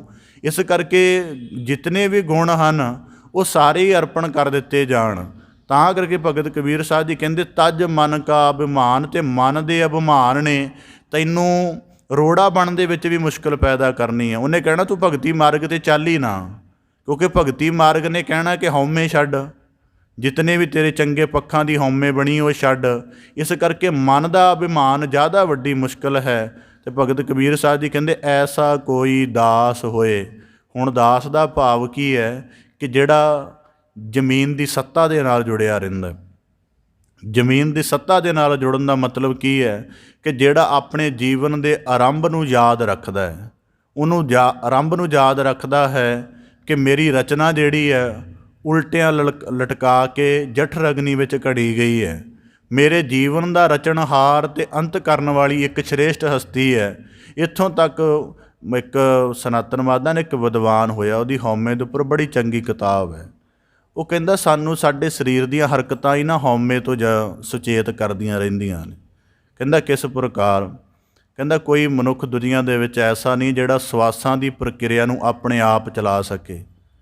ਕਹਿੰਦਾ ਨਾ ਸਵਾਸਾਂ ਨੂੰ ਅਸੀਂ ਰੋਕ ਸਕਦੇ ਹਾਂ ਅਤੇ ਨਾ ਇਹਦੀ ਗਤੀ ਵਧਾ ਸਕਦੇ ਹਾਂ। ਇਹ ਕੁਦਰਤੀ ਜਿਵੇਂ ਸਰੀਰ 'ਚ ਚੱਲ ਰਹੇ ਨੇ ਉਵੇਂ ਚੱਲ ਰਹੇ ਨੇ। ਅਤੇ ਫਿਰ ਕਹਿੰਦੇ ਮਤਲਬ ਪ੍ਰਕਿਰਤੀ ਤੈਨੂੰ ਸਰੀਰ ਰੂਪ ਦੇ ਵਿੱਚ ਹੀ ਚੇਤਾ ਕਰਵਾ ਰਹੀ ਹੈ, ਬਾਰ-ਬਾਰ ਯਾਦ ਕਰਵਾ ਰਹੀ ਹੈ ਕਿ ਜੇ ਇੱਕ ਪ੍ਰਾਣ ਜਿਹਦੇ ਸਹਾਰੇ ਤੇਰਾ ਜੀਵਨ ਚੱਲਦਾ ਹੈ, ਜੇ ਉਹ ਹੀ ਤੇਰੇ ਹੁਕਮ ਅਨੁਸਾਰ ਨਹੀਂ, ਉਹ ਹੀ ਤੇਰੇ ਅੰਡਰ ਨਹੀਂ ਹੈ, ਤਾਂ ਫਿਰ ਦੁਨੀਆ ਦੀਆਂ ਬਾਕੀ ਚੀਜ਼ਾਂ ਨੂੰ ਆਪਣੀ ਹਉਮੈ ਦੇ ਤਹਿਤ ਹੋ ਕੇ ਆਪਣੇ ਅਧੀਨ, ਆਪਣੇ ਹੁਕਮ ਅਧੀਨ ਕਰਨ ਦਾ ਜਿਹੜਾ ਖਿਆਲ ਹੈ ਉਹ ਤਾਂ ਫਿਰ ਮੂਰਖਾਨਾ ਹੀ ਭਰਿਆ ਹੈ। ਇੱਕ ਗੱਲ। ਦੂਜਾ ਉਹਨਾਂ ਭਾਵ ਇਹ ਦੱਸਿਆ, ਕਹਿੰਦੇ ਕਿ ਮਨੁੱਖ ਦੀ ਜਿਹੜੀ ਜੀਵਨ ਦਾ ਤੇਜ ਹੈ, ਕਹਿੰਦੇ ਦੇਖ ਜਿਹੜੇ ਤੇਰੇ ਜੀਵਨ ਦੇ ਵਿੱਚ ਤੇਜ ਭਰਿਆ ਗਾ। ਤੇਜ ਦਾ ਮਤਲਬ ਕਿ ਜਦੋਂ ਜੀਵਨ ਦੇ ਵਿੱਚ ਆਰੰਭ ਹੈ ਸਾਡੇ ਜੀਵਨ ਦਾ, ਉਹਦੇ ਵਿੱਚ ਸਵਸਥਤਾ ਹੈ, ਉਹਦੇ ਵਿੱਚ ਅੰਗ ਪੈਰ ਸਭ ਕੁਝ ਜਿੰਨੇ ਗਿਆਨ ਇੰਦਰੇ ਕਰਮ ਇੰਦਰੇ ਹਨ ਉਹ ਬੜੇ ਬਲ ਸਮਰੱਥਾ ਵਾਲੇ ਹਨ। ਪਰ ਕਹਿੰਦੇ ਦੇਖ ਕਿ ਜੇ ਤੇਰੇ ਵੱਸ ਹੁੰਦਾ ਤਾਂ ਤੂੰ ਸਰੀਰ ਦੇ ਅੰਦਰ ਪ੍ਰਾਣਾਂ ਨੂੰ ਤਾਂ ਕੀ, ਸਰੀਰ ਦੇ ਬਲ ਨੂੰ ਵੀ ਆਪਣੇ ਵੱਸ ਵਿੱਚ ਨਹੀਂ ਰੱਖ ਸਕਦਾ। ਅਤੇ ਸਰੀਰ ਦਾ ਬਲ ਆਖਰ ਜਾ ਕੇ ਜੀਵਨ ਦੀ ਹਰੇਕ ਅਵਸਥਾ ਦੇ ਨਾਲ ਢਲਦਾ ਜਾਂਦਾ ਹੈ ਅਤੇ ਤੇਰਾ ਆਪਣਾ ਹੀ ਸਰੀਰ ਤੇਰੇ ਹੁਕਮਨਾਮ ਅਨੁਸਾਰ ਚੱਲਦਿਆਂ ਬਿਰਧ ਹੋ ਜਾਂਦਾ ਹੈ। ਤੈਨੂੰ ਇੱਥੋਂ ਵੀ ਕਾਲ ਦੀ ਮਾਰ ਯਾਦ ਕਰਾਉਂਦੀ ਹੈ ਕਿ ਜਿਹੜੀ ਹਉਂ ਨੂੰ ਆਪਣੀ ਪੀੜ੍ਹੀਆਂ ਕਰੀ ਜਾ ਰਿਹਾ ਹੈ ਉਸ ਤੋਂ ਛੁੱਟਣ ਦਾ ਯਤਨ ਕਰ। ਤਾਂ ਇਸੇ ਪ੍ਰਕਾਰ ਭਗਤ ਕਬੀਰ ਸਾਹਿਬ ਜੀ ਬਖਸ਼ਿਸ਼ ਕਰਦੇ ਹਨ, ਐਸਾ ਕੋਈ ਦਾਸ ਹੋਏ। ਹੁਣ ਗੱਲ ਕੀ ਹੈ ਕਿ ਧਰਮ ਦੀ ਸਾਧਨਾ ਦੇ ਵਿੱਚ ਜਿਹੜੀ ਸਭ ਤੋਂ ਵੱਡੀ ਮੁਸ਼ਕਿਲ ਵਾਪਰਦੀ ਹੈ ਕਿ ਬੰਦੇ ਹਰੇਕ ਚੀਜ਼ ਦੇ ਬਾਹਰੀ ਰੂਪ ਧਾਰਨ ਕਰਦੇ ਨੇ। ਤਾਂ ਭਗਤ ਕਬੀਰ ਸਾਹਿਬ ਜੀ ਕਹਿੰਦੇ, ਐਸਾ ਕੋਈ ਦਾਸ ਹੋਏ, ਇਹੋ ਜਿਹਾ ਕੋਈ ਦਾਸ ਹੋਏ, ਤਾਹੇ ਮਿਲੈ ਭਗਵਾਨ, ਤਾਂ ਉਹਨੂੰ ਪਰਮੇਸ਼ਰ ਦੀ ਪ੍ਰਾਪਤੀ ਹੁੰਦੀ ਹੈ। ਇੱਕ ਪ੍ਰਮਾਣ ਆਪਦੇ ਸਨਮੁਖ ਰੱਖਦੇ ਹਾਂ ਤਾਂ ਕਿ ਇਸ ਸ਼ਲੋਕ ਦਾ ਆਛਾ ਆਪ ਜੀ ਨੂੰ ਵਧੇਰੇ ਸਪਸ਼ਟ ਹੋ ਜਾਏ। ਕਿਸੇ ਜਗ੍ਹਾ ਭਗਤ ਦੇ ਕੋਲ ਕੋਈ ਜਗਿਆਸੂ ਗਿਆ, ਉਹਨੇ ਜਾ ਕੇ ਬੇਨਤੀ ਕੀਤੀ ਜੀ ਮੈਂ ਭਗਤੀ ਮਾਰਗ 'ਤੇ ਚੱਲਣਾ ਚਾਹੁੰਦਾ ਹਾਂ। ਉਸ ਮਹਾਤਮਾ ਨੇ ਉਹਨੂੰ ਉਪਦੇਸ਼ ਦਿੰਦਿਆਂ ਕਿਹਾ, ਕਹਿੰਦਾ ਇੱਕ ਸਰੀਰਕ ਮਰਨਾ ਹੁੰਦਾ ਹੈ, ਭਗਤੀ ਮਾਰਗ 'ਤੇ ਚੱਲਦਿਆਂ ਰੋਜ਼ ਰੋਜ਼ ਮਰਨਾ ਪੈਂਦਾ, ਪਲ ਪਲ ਮਰਨਾ ਪੈਂਦਾ ਹੈ। ਇਸ ਕਰਕੇ ਕਹਿੰਦਾ ਤੇਰੇ ਕੋਲ ਤਾਂ ਸਰੀਰਕ ਮਰਨ ਦਾ ਕਸ਼ਟ ਨਹੀਂ ਝੱਲਿਆ ਜਾਣਾ, ਰੋਜ਼ ਮਰਨ ਦਾ ਕਸ਼ਟ ਕਿਵੇਂ ਝੱਲੇਂਗਾ, ਜਾਂ ਕੋਈ ਹੋਰ ਮਾਰਗ ਨੂੰ ਖੋਜ ਲੈ। ਕਹਿਣ ਲੱਗਾ ਜੀ ਨਹੀਂ, ਮੈਂ ਬੜੀ ਲੋਚਾ ਧਾਰਨ ਕਰਕੇ ਬੜਾ ਮਨ ਮਜ਼ਬੂਤ ਕਰਕੇ ਆਇਆ। ਕਹਿੰਦਾ ਠੀਕ ਆ, ਬੜਾ ਮਨ ਮਜ਼ਬੂਤ ਹੈ ਤੇਰਾ, ਪਰ ਜਦੋਂ ਭਗਤੀ ਮਾਰਗ 'ਤੇ ਚੱਲੀਏ ਅਤੇ ਜਦੋਂ ਆਪਣੀ ਹਸਤੀ ਨੂੰ ਮਿਟਾਉਣਾ ਪੈਂਦਾ ਨਾ, ਬੜੀ ਮੁਸ਼ਕਿਲ ਹੁੰਦੀ ਹੈ। ਕਿਉਂਕਿ ਜਿਹੜੀ ਸਾਲਾਂ ਦੇ ਵਿੱਚ ਕਈ ਤਰ੍ਹਾਂ ਦੇ ਮਾਨਸਿਕ ਅਭਿਆਸਾਂ ਨਾਲ ਕਮਾਈ ਹੁੰਦੀ ਹੈ। ਕਹਿੰਦਾ ਦੁਨਿਆਵੀ ਤੌਰ 'ਤੇ ਇੱਕ ਬੰਦਾ ਪੜ੍ਹਿਆ ਲਿਖਿਆ ਹੋਵੇ ਨਾ ਕਿਤੇ ਵਗੈਰਾ, ਕੋਈ 2-3 ਮਾਸਟਰ ਜੀ ਕੀਤੀਆਂ ਹੋਣ, ਅਤੇ ਉਹਦੀ ਵਿੱਦਿਆ ਨੂੰ ਇੱਕ ਘਟਾ ਕੇ ਕਹਿ ਦੇਣਾ ਕਿ ਤੂੰ ਬੈਚਲਰ ਹੈ, ਬੰਦਾ ਤਾਂ ਗਲ ਪੈ ਜਾਂਦਾ। ਉਹ ਮਹਾਤਮਾ ਕਹਿਣ ਲੱਗਾ ਦੁਨੀਆ ਦੇ ਵਿੱਚ ਤਾਂ ਇੱਥੋਂ ਤੱਕ ਨਹੀਂ ਚੱਲਦਾ, ਤੇ ਤੂੰ ਭਗਤੀ ਮਾਰਗ ਤੇ ਪੂਰੀ ਹਸਤੀ ਮਿਟਾਉਣ ਆ ਗਿਆ, ਇੰਨੀ ਸੌਖੀ ਗੱਲ ਨਹੀਂ, ਜਾਂ ਵਾਪਸ ਮੁੜ ਜਾ। ਉਹ ਬੜੀ ਚਿੱਤ ਕਰਕੇ, ਨਹੀਂ ਜੀ ਮੈਂ ਨਹੀਂ ਵਾਪਸ ਜਾਂਦਾ। ਕਹਿੰਦੇ ਚੱਲ ਠੀਕ ਹੈ। ਕਹਿੰਦੇ ਇਸ ਤਰ੍ਹਾਂ ਕਰ, ਤੈਨੂੰ ਭਗਤੀ ਕਰਮ ਦਾ ਉਪਦੇਸ਼ ਤਾਂ ਦੇ ਦਿਆਂਗੇ, ਜਾਂ ਫਲਾਣੇ ਨਗਰ ਦੇ ਵਿੱਚ ਜਾ ਕੇ ਕਹਿ ਦੇ ਕਿ ਮੇਰਾ ਆਹ ਨਾਮ ਹੈ। ਚਲਾ ਗਿਆ ਮਹਾਤਮਾ ਦਾ ਬਚਨ ਮੰਨ ਕੇ। ਨਗਰ ਵਿੱਚ ਜਾ ਕੇ ਇੱਕ ਬੰਦੇ ਨੂੰ ਮਿਲਿਆ, ਕਹਿਣ ਲੱਗਾ ਕਿ ਆਹ ਮੇਰਾ ਨਾਮ ਹੈ। ਉਸ ਬੰਦੇ ਨੂੰ ਪਤਾ ਲੱਗਾ, ਉਹ ਕਹਿੰਦਾ ਰੁਕ ਜਾ ਇੱਥੇ 1 ਮਿੰਟ। ਹੋਰਾਂ ਨੂੰ ਬੁਲਾ ਕੇ ਕਹਿਣ ਲੱਗਾ, ਕਹਿੰਦਾ ਇਸ ਬੰਦੇ ਦਾ ਨਾਮ ਹੈ। ਸਾਰੇ ਉਹਨੂੰ ਮੰਦਾ ਭਲਾ ਬੋਲਣ ਲੱਗ ਪਏ। ਸਾਰਾ ਨਗਰ ਇਕੱਠਾ ਹੋ ਗਿਆ, ਬੜੀ ਨਿੰਦਿਆ। ਹਰੇਕ ਬੰਦਾ ਆਪੋ ਆਪਣੇ ਅਨੁਸਾਰ ਬੁਰੇ ਭਲੇ ਵਾਕ ਕਹੇ। ਬੜਾ ਪਰੇਸ਼ਾਨ ਹੋਇਆ, ਭੱਜ ਕੇ ਵਾਪਸ ਆ ਗਿਆ ਜਾਨ ਬਚਾ ਕੇ ਕਿਸੇ ਢੰਗ ਨਾਲ। ਮਹਾਤਮਾ ਨੂੰ ਕਹਿਣ ਲੱਗਾ, ਚੰਗਾ ਮੇਰੇ ਨਾਲ ਤੁਸੀਂ ਕੀਤੀ, ਕਿਹਾ ਕਿ ਉੱਥੇ ਜਾ ਕੇ ਦੱਸਦੀ ਕਿ ਮੇਰਾ ਇਹ ਨਾਮ ਹੈ। ਕਹਿੰਦਾ ਦੱਸਦੇ ਸਾਰੇ ਲੋਕ ਮੈਨੂੰ ਬੁਰਾ ਭਲਾ ਕਹਿਣ ਲੱਗ ਪਏ। ਤਾਂ ਮਹਾਤਮਾ ਕਹਿਣ ਲੱਗਾ, ਐਸੀ ਕਿਹੜੀ ਗੱਲ ਹੋਈ ਤੈਨੂੰ ਬੁਰਾ ਭਲਾ ਕਹਿਣ ਲੱਗ ਪਏ? ਕਹਿੰਦਾ ਮੈਂ ਕੇਵਲ ਨਾਮ ਹੀ ਕਿਹਾ, ਕਿਸੇ ਨੂੰ ਮਾੜਾ ਨਹੀਂ ਕਿਹਾ, ਕਿਸੇ ਨੂੰ ਚੰਗਾ ਨਹੀਂ ਕਿਹਾ। ਤਾਂ ਉਸ ਮਹਾਤਮਾ ਨੇ ਕਹਿੰਦਾ, ਤੈਨੂੰ ਮੈਂ ਇੱਕ ਗਿਆਨ ਦਾ ਨੁਕਤਾ ਦੱਸਿਆ ਹੈ ਕਿ ਅੱਜ ਕਹਿੰਦਾ ਤੂੰ ਕਿਸੇ ਦਾ ਨਾਮ ਆਪਣੇ ਨਾਮ ਦੇ ਤੌਰ 'ਤੇ ਦੱਸਿਆ, ਉਹਦੇ ਔਗਣ ਜਿੰਨੇ ਉਹਨਾਂ ਲੋਕਾਂ ਨੂੰ ਪਰਿਚਿਤ ਸੀ, ਜਿੰਨਿਆਂ ਤੋਂ ਉਹ ਜਾਣੂ ਸਨ, ਉਹਨਾਂ ਸਾਰਿਆਂ ਨੇ ਉਸ ਕਰਕੇ ਤੇਰੇ ਨਾਲ ਰੋਸ ਪ੍ਰਗਟ ਕੀਤਾ। ਕਿਸੇ ਨੇ ਜਾਣਨ ਦੀ ਕੋਸ਼ਿਸ਼ ਨਹੀਂ ਕੀਤੀ ਕਿ ਵਾਕਿਆ ਤੇਰਾ ਇਹੀ ਨਾਂ ਹੈ, ਕਿਉਂਕਿ ਉਸ ਤਰ੍ਹਾਂ ਦਾ ਬੰਦਾ ਉਸ ਨਗਰ ਵਿੱਚੋਂ ਕਈ ਸਾਲ ਪਹਿਲਾਂ ਅਵਗੁਣਾਂ ਵਾਲਾ ਜੀਵਨ ਜਿਉਂ ਕੇ ਚਲਿਆ ਗਿਆ ਹੈ। ਇਸ ਕਰਕੇ ਉਹਨਾਂ ਦੇ ਮਨ ਅੰਦਰ ਰੋਸ ਸੀ। ਤਾਂ ਕਹਿੰਦੇ ਇੰਝ ਹੀ ਸਾਡੇ ਜੀਵਨ ਦੇ ਇੰਨੇ ਅਵਗੁਣ ਨੇ, ਜਦੋਂ ਇਹਨਾਂ ਅਵਗੁਣਾਂ ਤੋਂ ਦੁਨੀਆ ਪਰਿਚਿਤ ਹੋ ਜਾਏਗੀ, ਜਾਣੂ ਹੋ ਜਾਏਗੀ, ਅਤੇ ਉਹਨਾਂ ਅਵਗੁਣਾਂ ਦਾ ਜਦੋਂ ਸਾਨੂੰ ਫਿਰ ਤਨਜ ਮਾਰੇਗੀ, ਕੀ ਤੇਰਾ ਮਨ ਇੰਨਾ ਮਜ਼ਬੂਤ ਹੈ ਕਿ ਉਹਨਾਂ ਸਾਰੇ ਅਵਗੁਣਾਂ ਨੂੰ ਜਰਦਾ ਹੋਇਆਂ ਫਿਰ ਭਗਤੀ ਮਾਰਗ 'ਤੇ ਚੱਲ ਸਕੇ? ਮਤਲਬ ਮਨ ਦਾ ਅਭਿਮਾਨ ਛੱਡ ਲਏਗਾ ਕਿ ਅੱਜ ਤੈਨੂੰ ਕਿਸੇ ਦੂਜੇ ਦੇ ਨਾਮ ਨੂੰ ਰੱਖਣ ਕਰਕੇ ਇੰਨੇ ਅਵਗੁਣ ਸੁਣਨੇ ਪਏ, ਜਿਹੜੇ ਤੇਰੇ ਆਪਣੇ ਅਸਲ ਅਵਗੁਣ ਨੇ। ਜਦੋਂ ਉਹ ਦੁਨੀਆ ਸਾਹਮਣੇ ਜਾਂ ਪਰਮੇਸ਼ਰ ਦੇ ਸਾਹਮਣੇ ਪ੍ਰਗਟ ਹੋਣਗੇ ਅਤੇ ਉਹਨਾਂ ਦਾ ਜੇ ਤੈਨੂੰ ਕੋਈ ਤਨਜ ਵੱਜੇਗੀ, ਕੋਈ ਰੋਸ ਹੋਏਗਾ, ਕੋਈ ਕਿਸੇ ਤਰ੍ਹਾਂ ਇਤਰਾਜ਼ ਹੋਏਗਾ, ਅਤੇ ਕੀ ਤੇਰੇ ਮਨ ਦਾ ਅਭਿਮਾਨ ਉਸ ਸਾਰੇ ਨੂੰ ਜਰ ਲਏਗਾ ਕਿ ਇੰਨੇ ਯੋਗ ਹਾਂ? ਬੜਾ ਪਰੇਸ਼ਾਨ ਹੋਇਆ, ਕਹਿਣ ਲੱਗਾ ਇੰਨੇ ਯੋਗ ਨਹੀਂ ਹੈ। ਕਹਿੰਦਾ ਇਸ ਕਰਕੇ ਭਗਤੀ ਮਾਰਗ 'ਤੇ ਚੱਲਣ ਤੋਂ ਪਹਿਲਾਂ ਆਪਣੇ ਮਨ ਦੇ ਅਭਿਮਾਨ ਨੂੰ ਵਾਚ ਕੇ ਆ, ਕਿ ਮਨ ਦਾ ਅਭਿਮਾਨ ਕਿੱਥੋਂ ਕਿੱਥੋਂ ਤੱਕ ਪਿਆ ਹੋਇਆ ਹੈ। ਬੜਾ ਸਮਾਂ ਲੰਘ ਗਿਆ, ਫਿਰ ਮਹਾਤਮਾ ਦੇ ਕੋਲ ਵਾਪਸ ਆਇਆ। ਕਹਿਣ ਲੱਗਾ, ਜੀ ਮੇਰੇ ਮਨ ਦਾ ਅਭਿਮਾਨ ਬੜਾ ਨਿਵਰਤ ਹੋ ਗਿਆ ਅਤੇ ਮੈਨੂੰ ਹੁਣ ਭਗਤੀ ਮਾਰਗ ਦਾ ਉਪਦੇਸ਼ ਦਿਓ। ਉਹ ਕਹਿਣ ਲੱਗੇ, ਨਹੀਂ ਐਡੀ ਛੇਤੀ ਨਹੀਂ ਗੱਲ ਬਣਦੀ, ਤੂੰ ਕੁਝ ਸਮਾਂ ਠਹਿਰ ਕੇ ਆਈ। ਠਹਿਰ ਕੇ ਫਿਰ ਆਇਆ, ਫਿਰ ਮੰਗ ਕੀਤੀ। ਮਹਾਤਮਾ ਕਹਿਣ ਲੱਗੇ, ਹੁਣ ਇਸ ਤਰ੍ਹਾਂ ਕਰ ਕਿ ਫਲਾਣੇ ਨਗਰ ਦੇ ਵਿੱਚ ਨਾ ਇੱਕ ਦੁਸ਼ਟਾਂ ਦਾ ਕਬੀਲਾ ਰਹਿੰਦਾ, ਉਹਨਾਂ ਦੁਸ਼ਟਾਂ ਦੇ ਕਬੀਲੇ ਵਿੱਚ ਜਾ ਕੇ ਨਾ ਇਹ ਸਾਡਾ ਨਾਮ ਲੈ ਕੇ ਉਹਨਾਂ ਨੂੰ ਆਪਣਾ ਜਾਣਕਾਰੀ ਦੇਵੀਂ, ਆਪਣਾ ਇੰਟਰੋਡਕਸ਼ਨ ਕਰਵਾਈ। ਉਹਨਾਂ ਦਾ ਬਚਨ ਮੰਨ ਕੇ ਉਸ ਕਬੀਲੇ ਵਿੱਚ ਚਲਾ ਗਿਆ। ਦੁਸ਼ਟਾਂ ਦਾ ਕਬੀਲਾ ਸੀ, ਠੱਗ ਧਾੜਵੀ ਰਹਿੰਦੇ ਸਨ। ਜਾ ਕੇ ਕਹਿਣ ਲੱਗੇ, ਜਾ ਕੇ ਕਹਿੰਦਾ, ਜੀ ਮੇਰਾ ਇਹ ਨਾਮ ਹੈ। ਜਦੋਂ ਉਹਨਾਂ ਦੇ ਨਗਰ ਵਿੱਚ ਵੜਨ ਲੱਗਾ ਤਾਂ ਲੋਕਾਂ ਕਿਹਾ, ਇੱਧਰ ਨਾ ਜਾਈ, ਇੱਧਰ ਬਹੁਤ ਭੈੜੇ ਲੋਕ ਰਹਿੰਦੇ ਨੇ। ਪਰ ਜਦੋਂ ਅੱਗੇ ਗਿਆ ਤਾਂ ਅੱਗੇ ਜਾ ਕੇ ਉਹਨਾਂ ਦੁਸ਼ਟਾਂ ਨੂੰ ਮਿਲ ਕੇ ਕਹਿੰਦਾ, ਮੇਰਾ ਇਹ ਨਾਮ ਹੈ। ਉਹਨਾਂ ਨੇ ਬੜਾ ਸਤਿਕਾਰ ਕੀਤਾ, ਬੜਾ ਉਹਦਾ ਜੀਓ ਆਇਆ ਆਖਿਆ, ਬੜਾ ਉਹਦੀ ਮਾਣ ਸੇਵਾ ਕੀਤੀ। ਵਾਪਸ ਆ ਗਿਆ, ਮਹਾਤਮਾ ਨੂੰ ਆ ਕੇ ਕਹਿਣ ਲੱਗਾ ਕਿ ਉਹਨਾਂ ਬਾਰੇ ਲੋਕ ਦੁਸ਼ਟ ਕਹਿੰਦੇ ਸਨ, ਪਰ ਤੁਹਾਡਾ ਜਿਹੜਾ ਨਾਮ ਲਿਆ ਉਹ ਦੱਸਿਆ ਅਤੇ ਉਸੇ ਵਕਤ ਤੋਂ ਮੇਰੀ ਸੇਵਾ ਕਰਨ ਲੱਗ ਪਏ, ਸਤਿਕਾਰ ਕਰਨ ਲੱਗ ਪਏ। ਮਹਾਤਮਾ ਕਹਿਣ ਲੱਗਾ, ਇਹਦੇ ਦੁਆਰਾ ਵੀ ਮੈਂ ਤੈਨੂੰ ਗਿਆਨ ਦਾ ਨੁਕਤਾ ਹੀ ਦੱਸਿਆ ਹੈ। ਜਦੋਂ ਤੂੰ ਸੱਚ ਰੂਪ ਦੇ ਵਿੱਚ ਗੁਣ ਅੰਦਰੋਂ ਕਮਾਏਂਗਾ ਅਤੇ ਜਿਨ੍ਹਾਂ ਨੂੰ ਦੁਸ਼ਟ ਕਿਹਾ ਜਾਂਦਾ ਭਾਵ ਵਕਾਰ, ਉਹ ਵੀ ਤੇਰੇ ਸਹਾਇਕ ਹੋ ਜਾਣਗੇ। ਉਂਝ ਅਸੀਂ ਮੰਨਦੇ ਹਾਂ ਕਿ ਜਿਹੜੇ 5 ਵਕਾਰ ਨੇ ਸਾਡੇ ਦੁਸ਼ਮਣ ਨੇ, ਪਰ ਕਹਿੰਦਾ ਜਦੋਂ ਭਗਤੀ ਮਾਰਗ ਦੀ ਸੂਝ ਦ੍ਰਿੜ ਹੋ ਜਾਂਦੀ ਹੈ ਤਾਂ ਫਿਰ ਇਹੀ ਵਕਾਰ ਸਾਨੂੰ ਸਹਾਇਕ ਲੱਗਦੇ ਨੇ, ਕਿਉਂਕਿ ਸ਼ੁੱਧ ਹੋ ਜਾਂਦੇ ਨੇ। ਇਸੇ ਕਰਕੇ ਬਾਬਾ ਕਬੀਰ ਸਾਹਿਬ ਜੀ ਨੇ ਕਿਹਾ, ਮੰਮਾ ਮਨ ਸਿਓ ਕਾਜ ਹੈ, ਮਨ ਸਾਧੇ ਸਿੱਧ ਹੋਏ, ਮਨ ਹੀ ਮਨ ਸਿਓ ਕਹੈ, ਕਬੀਰਾ ਮਨ ਸਾ ਮਿਲਿਆ ਨਾ ਕੋਏ। ਤਾਂ ਮਹਾਤਮਾ ਕਹਿਣ ਲੱਗਾ, ਮੈਂ ਤੈਨੂੰ ਇਸੇ ਕਰਕੇ ਕਿ ਜੇ ਕਿਉਂਕਿ ਤੂੰ ਨਿਮਰਤਾ ਵਾਰੀ ਵਾਰੀ ਧਾਰਨ ਕਰਨਾ ਚਾਹੁੰਦਾ ਹੈ, ਅਤੇ ਉਹ ਕਿਸੇ ਨਾ ਕਿਸੇ ਦਿਨ ਟੁੱਟ ਜਾਣੀ ਹੈ। ਕਿਉਂਕਿ ਜਦੋਂ ਕਿਸੇ ਨੇ, ਅੱਜ ਤਾਂ ਹੋ ਸਕਦਾ ਤੇਰੇ ਅੰਦਰ ਕਿਸੇ ਦੀਆਂ 100 ਗਾਲਾਂ ਸੁਣਨ ਦਾ ਜ਼ਬਤ ਹੋਵੇ, ਕਿਸੇ ਨੇ 101 ਕੱਢ ਦਿੱਤੀ ਤਾਂ ਤੇਰਾ ਜ਼ਬਤ ਟੁੱਟ ਜਾਏਗਾ, ਕਿਉਂਕਿ ਉਹ ਤੂੰ ਵਿਹਾਰਕ ਪੱਧਰ ਦਾ ਬਣਾਇਆ ਹੋਇਆ, ਜਿਹਦੇ ਵਿੱਚ ਤੇਰੀ ਬੁੱਧੀ ਹਰ ਵੇਲੇ ਨਾਲ ਜੁੜੀ ਰਹਿੰਦੀ ਹੈ। ਬੁੱਧੀ ਕਹਿੰਦੀ ਠੀਕ ਆ, ਆਪਾਂ ਕਿਸੇ ਨੂੰ ਮਾੜਾ ਨਹੀਂ ਬੋਲਣਾ ਕਿਉਂਕਿ ਲੋਕ ਸਾਨੂੰ ਮਾੜਾ ਕਹਿਣਗੇ, ਮਾੜਾ ਜਰ ਲਈਏ। ਕਹਿੰਦਾ ਇਹ ਤੇਰੇ ਬੁੱਧੀ ਦਾ ਅਤੇ ਤੇਰੇ ਵਿਹਾਰ ਦਾ ਕਨੈਕਸ਼ਨ ਹੈ। ਪਰ ਜਿਹੜਾ ਨਿਮਰਤਾ ਨੂੰ ਅਧਿਆਤਮਿਕ ਗੁਣ ਵਜੋਂ ਧਾਰਨ ਕਰਨਾ ਹੈ, ਉਹਦੇ ਵਿੱਚ ਬੁੱਧੀ ਨਹੀਂ ਹੁੰਦੀ, ਉਹਦੇ ਵਿੱਚ ਸਹਿਜ ਸੁਭਾਅ ਹੀ ਹੁੰਦਾ ਹੈ। ਇਸ ਕਰਕੇ ਜਿੰਨੇ ਵੀ ਅਧਿਆਤਮਿਕ ਗੁਣ ਉਹਨਾਂ ਨੂੰ ਸਹਿਜ ਸੁਭਾਅ ਰੂਪ ਦੇ ਵਿੱਚ ਧਾਰਨ ਕਰਨਾ ਭਗਤ ਹੀ ਹੈ। ਫਿਰ ਉਹ ਮਹਾਤਮਾ ਕਹਿਣ ਲੱਗਾ, ਜਦੋਂ ਤੂੰ ਨਿਮਰਤਾ ਦਾ, ਭਗਤੀ ਦਾ ਉੱਚਾ ਗੁਣ ਧਾਰਨ ਕਰੇਗਾ ਨਾ, ਤਾਂ ਫਿਰ ਆਮ ਦੁਨੀਆ ਤੱਕ ਕਿ ਦੁਸ਼ਟ ਬੰਦੇ ਵੀ ਤੇਰਾ ਸਤਿਕਾਰ ਕਰਨਗੇ। ਜਿਹੜੇ ਵਕਾਰ ਨੇ ਇਹ ਤੇਰੇ ਜੀਵਨ ਨੂੰ ਭਰਮਾ ਨਹੀਂ ਸਕਣਗੇ, ਅਹੰਕਾਰ ਆਦਿ ਕਿਸੇ ਪ੍ਰਕਾਰ ਸਮੱਸਿਆ ਨਹੀਂ ਪਾ ਸਕਣਗੇ। ਇਸ ਕਰਕੇ ਭਗਤੀ ਮਾਰਗ ਦੀ ਸੂਝ ਤੈਨੂੰ ਮੈਂ ਇਉਂ ਦਿੱਤੀ ਹੈ। ਇੰਨਾ ਕੁ ਨੇ ਭਾਵ ਦੇ ਨਾਲ ਸਪਸ਼ਟ ਕਰ ਦਿੱਤਾ। ਫਿਰ ਬੜਾ ਸਮਾਂ ਬੀਤ ਗਿਆ ਤਾਂ ਫਿਰ ਉਹੀ ਜਿਹੜਾ ਜਗਿਆਸੂ ਮਹਾਤਮਾ ਦੇ ਕੋਲ ਵਾਪਸ ਆਇਆ। ਕਹਿਣ ਲੱਗਾ, ਮੈਨੂੰ ਕਿਵੇਂ ਪਰਖ ਹੋਵੇ ਕਿ ਜਿਹੜਾ ਮੇਰੇ ਮਨ ਦਾ ਅਹੰਕਾਰ ਹੈ ਬੜੀ ਸਾਰਿਆਂ ਤਰੀਕਿਆਂ ਦੇ ਨਾਲ ਨਿਵਰਤ ਹੋ ਗਿਆ, ਇਹਦਾ ਕੋਈ ਪ੍ਰਮਾਣ ਦਿਓ। ਉਸ ਮਹਾਤਮਾ ਨੇ ਕਿਹਾ ਕਿ ਜਦੋਂ ਤੂੰ ਜਿੰਨੇ ਵੀ ਤੇਰੇ ਜੀਵਨ ਦੀਆਂ ਪੂਰਬਲੀਆਂ ਅਵਸਥਾ ਨੇ, ਜਿਹੜੇ ਵੀ ਗੁਣ ਜਾਂ ਐਬ ਤੇਰੇ ਅੰਦਰ ਰਹੇ ਨੇ, ਤੈਨੂੰ ਕੋਈ ਯਾਦ ਨੇ? ਕਹਿੰਦਾ, ਕਾਫੀ ਐਬ ਮੈਨੂੰ ਅਜੇ ਯਾਦ ਨੇ ਅਤੇ ਗੁਣ ਵੀ ਕਾਫੀ ਯਾਦ ਨੇ। ਕਹਿੰਦਾ, ਉਹ ਗੁਣ ਅਤੇ ਐਬ ਜਿਹੜੇ ਯਾਦ ਰਹਿ ਰਹੇ ਨੇ, ਉਹਦਾ ਮਤਲਬ ਹੈ ਸਿਮਰਤੀ ਤਾਂ ਸ਼ੁੱਧ ਹੋ ਗਈ ਹੈ, ਪਰ ਅਹੰਕਾਰ ਅੰਦਰੋਂ ਨਹੀਂ ਗਿਆ। ਅਹੰਕਾਰ ਦਾ ਮਤਲਬ ਕੀ ਹੈ ਕਿ ਜੇ ਤੇਰੇ ਅੰਦਰੋਂ ਐਬ ਵੀ ਭੁੱਲ ਜਾਂਦੇ, ਗੁਣ ਵੀ ਭੁੱਲ ਜਾਂਦੇ, ਤਾਂ ਫਿਰ ਮੰਨਿਆ ਜਾਣਾ ਸੀ। ਅਹੰਕਾਰ ਦਾ ਅਸੀਂ ਗੁਰਬਾਣੀ 'ਚ ਇੱਕ ਹੋਰ ਉਚਾਰਨ ਦੇ ਨੁਕਤੇ ਤੋਂ ਆਪ ਜੀ ਦੇ ਸਨਮੁਖ ਅਰਜ਼ ਕਰਦਿਆਂ ਕਈ ਵਾਰੀ ਬਾਣੀ ਦਾ ਪਾਠ ਸੁਣਨ ਦਾ ਨਿਰਾਸ਼ਾ ਹੁੰਦੀ ਹੈ। ਅਹੰਕਾਰ ਸ਼ਬਦ ਹੈ, ਉਹਨੂੰ ਹੰਕਾਰ ਹੀ ਬੋਲਣਗੇ।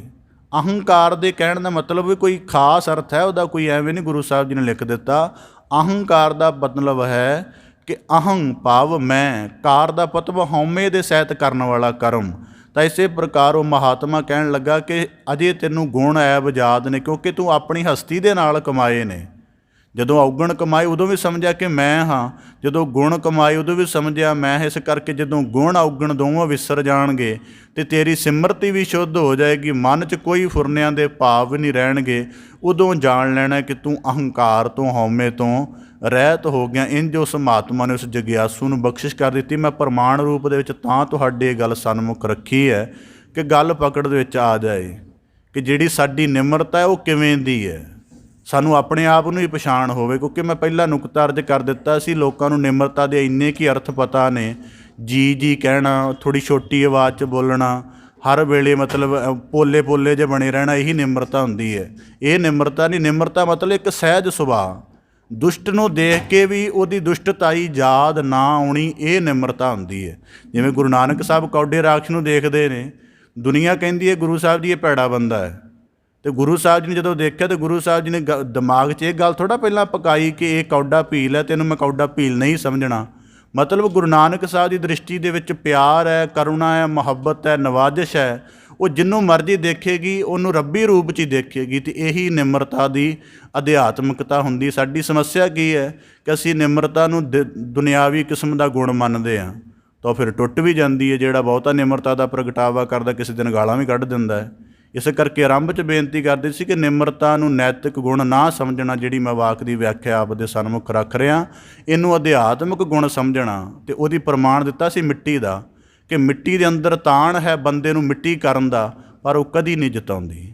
ਇਸੇ ਪ੍ਰਕਾਰ ਜਦੋਂ ਅਸੀਂ ਨਿਮਰਤਾ ਦਾ ਗੁਣ ਧਾਰਨ ਕਰਦੇ ਹਾਂ ਤਾਂ ਉਹ ਹਰ ਦੁਸ਼ਟਤਾਈ ਨੂੰ, ਹਰ ਵਿਰੋਧਤਾਈ ਨੂੰ ਕਬੂਲ ਵੀ ਕਰ ਲੈਂਦਾ ਹੈ, ਪਰ ਉਹਦਾ ਸਿਮਰਤੀ ਭਾਵ ਨਹੀਂ ਰੱਖਦਾ। ਕਿਉਂਕਿ ਭਗਤ ਕਬੀਰ ਸਾਹਿਬ ਜੀ ਨੇ ਬਖਸ਼ਿਸ਼ ਕੀਤੀ ਸੀ, ਰੋੜਾ ਹੋਏ ਰਹੋ ਬਾਟਕਾ। ਰੋੜਾ ਕੀ ਹੈ ਕਿ ਸੱਟਾਂ ਸਹਾਰ ਲੈਂਦਾ ਪਰ ਦੂਜੇ ਨੂੰ ਵੀ ਦਰਦ ਪਹੁੰਚਾਉਂਦਾ ਹੈ।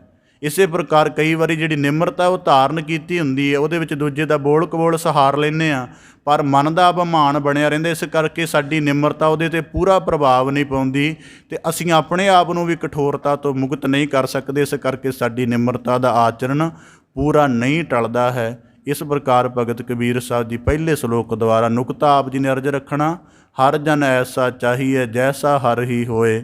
ਵਿਸ਼ੇ ਦੇ ਅੰਤਰਗਤ ਇੱਕ ਸ਼ਲੋਕ ਦੀ ਵਿਆਖਿਆ ਆਪ ਦੇ ਸਨਮੁਖ ਰੱਖੀਏ। 4 ਦਿਨਾਂ ਦੇ ਵਿੱਚ ਇਸ ਪੂਰੇ ਵਿਸ਼ੇ ਦੀ ਵਿਆਖਿਆ ਸੰਪੂਰਨ ਹੋਏਗੀ।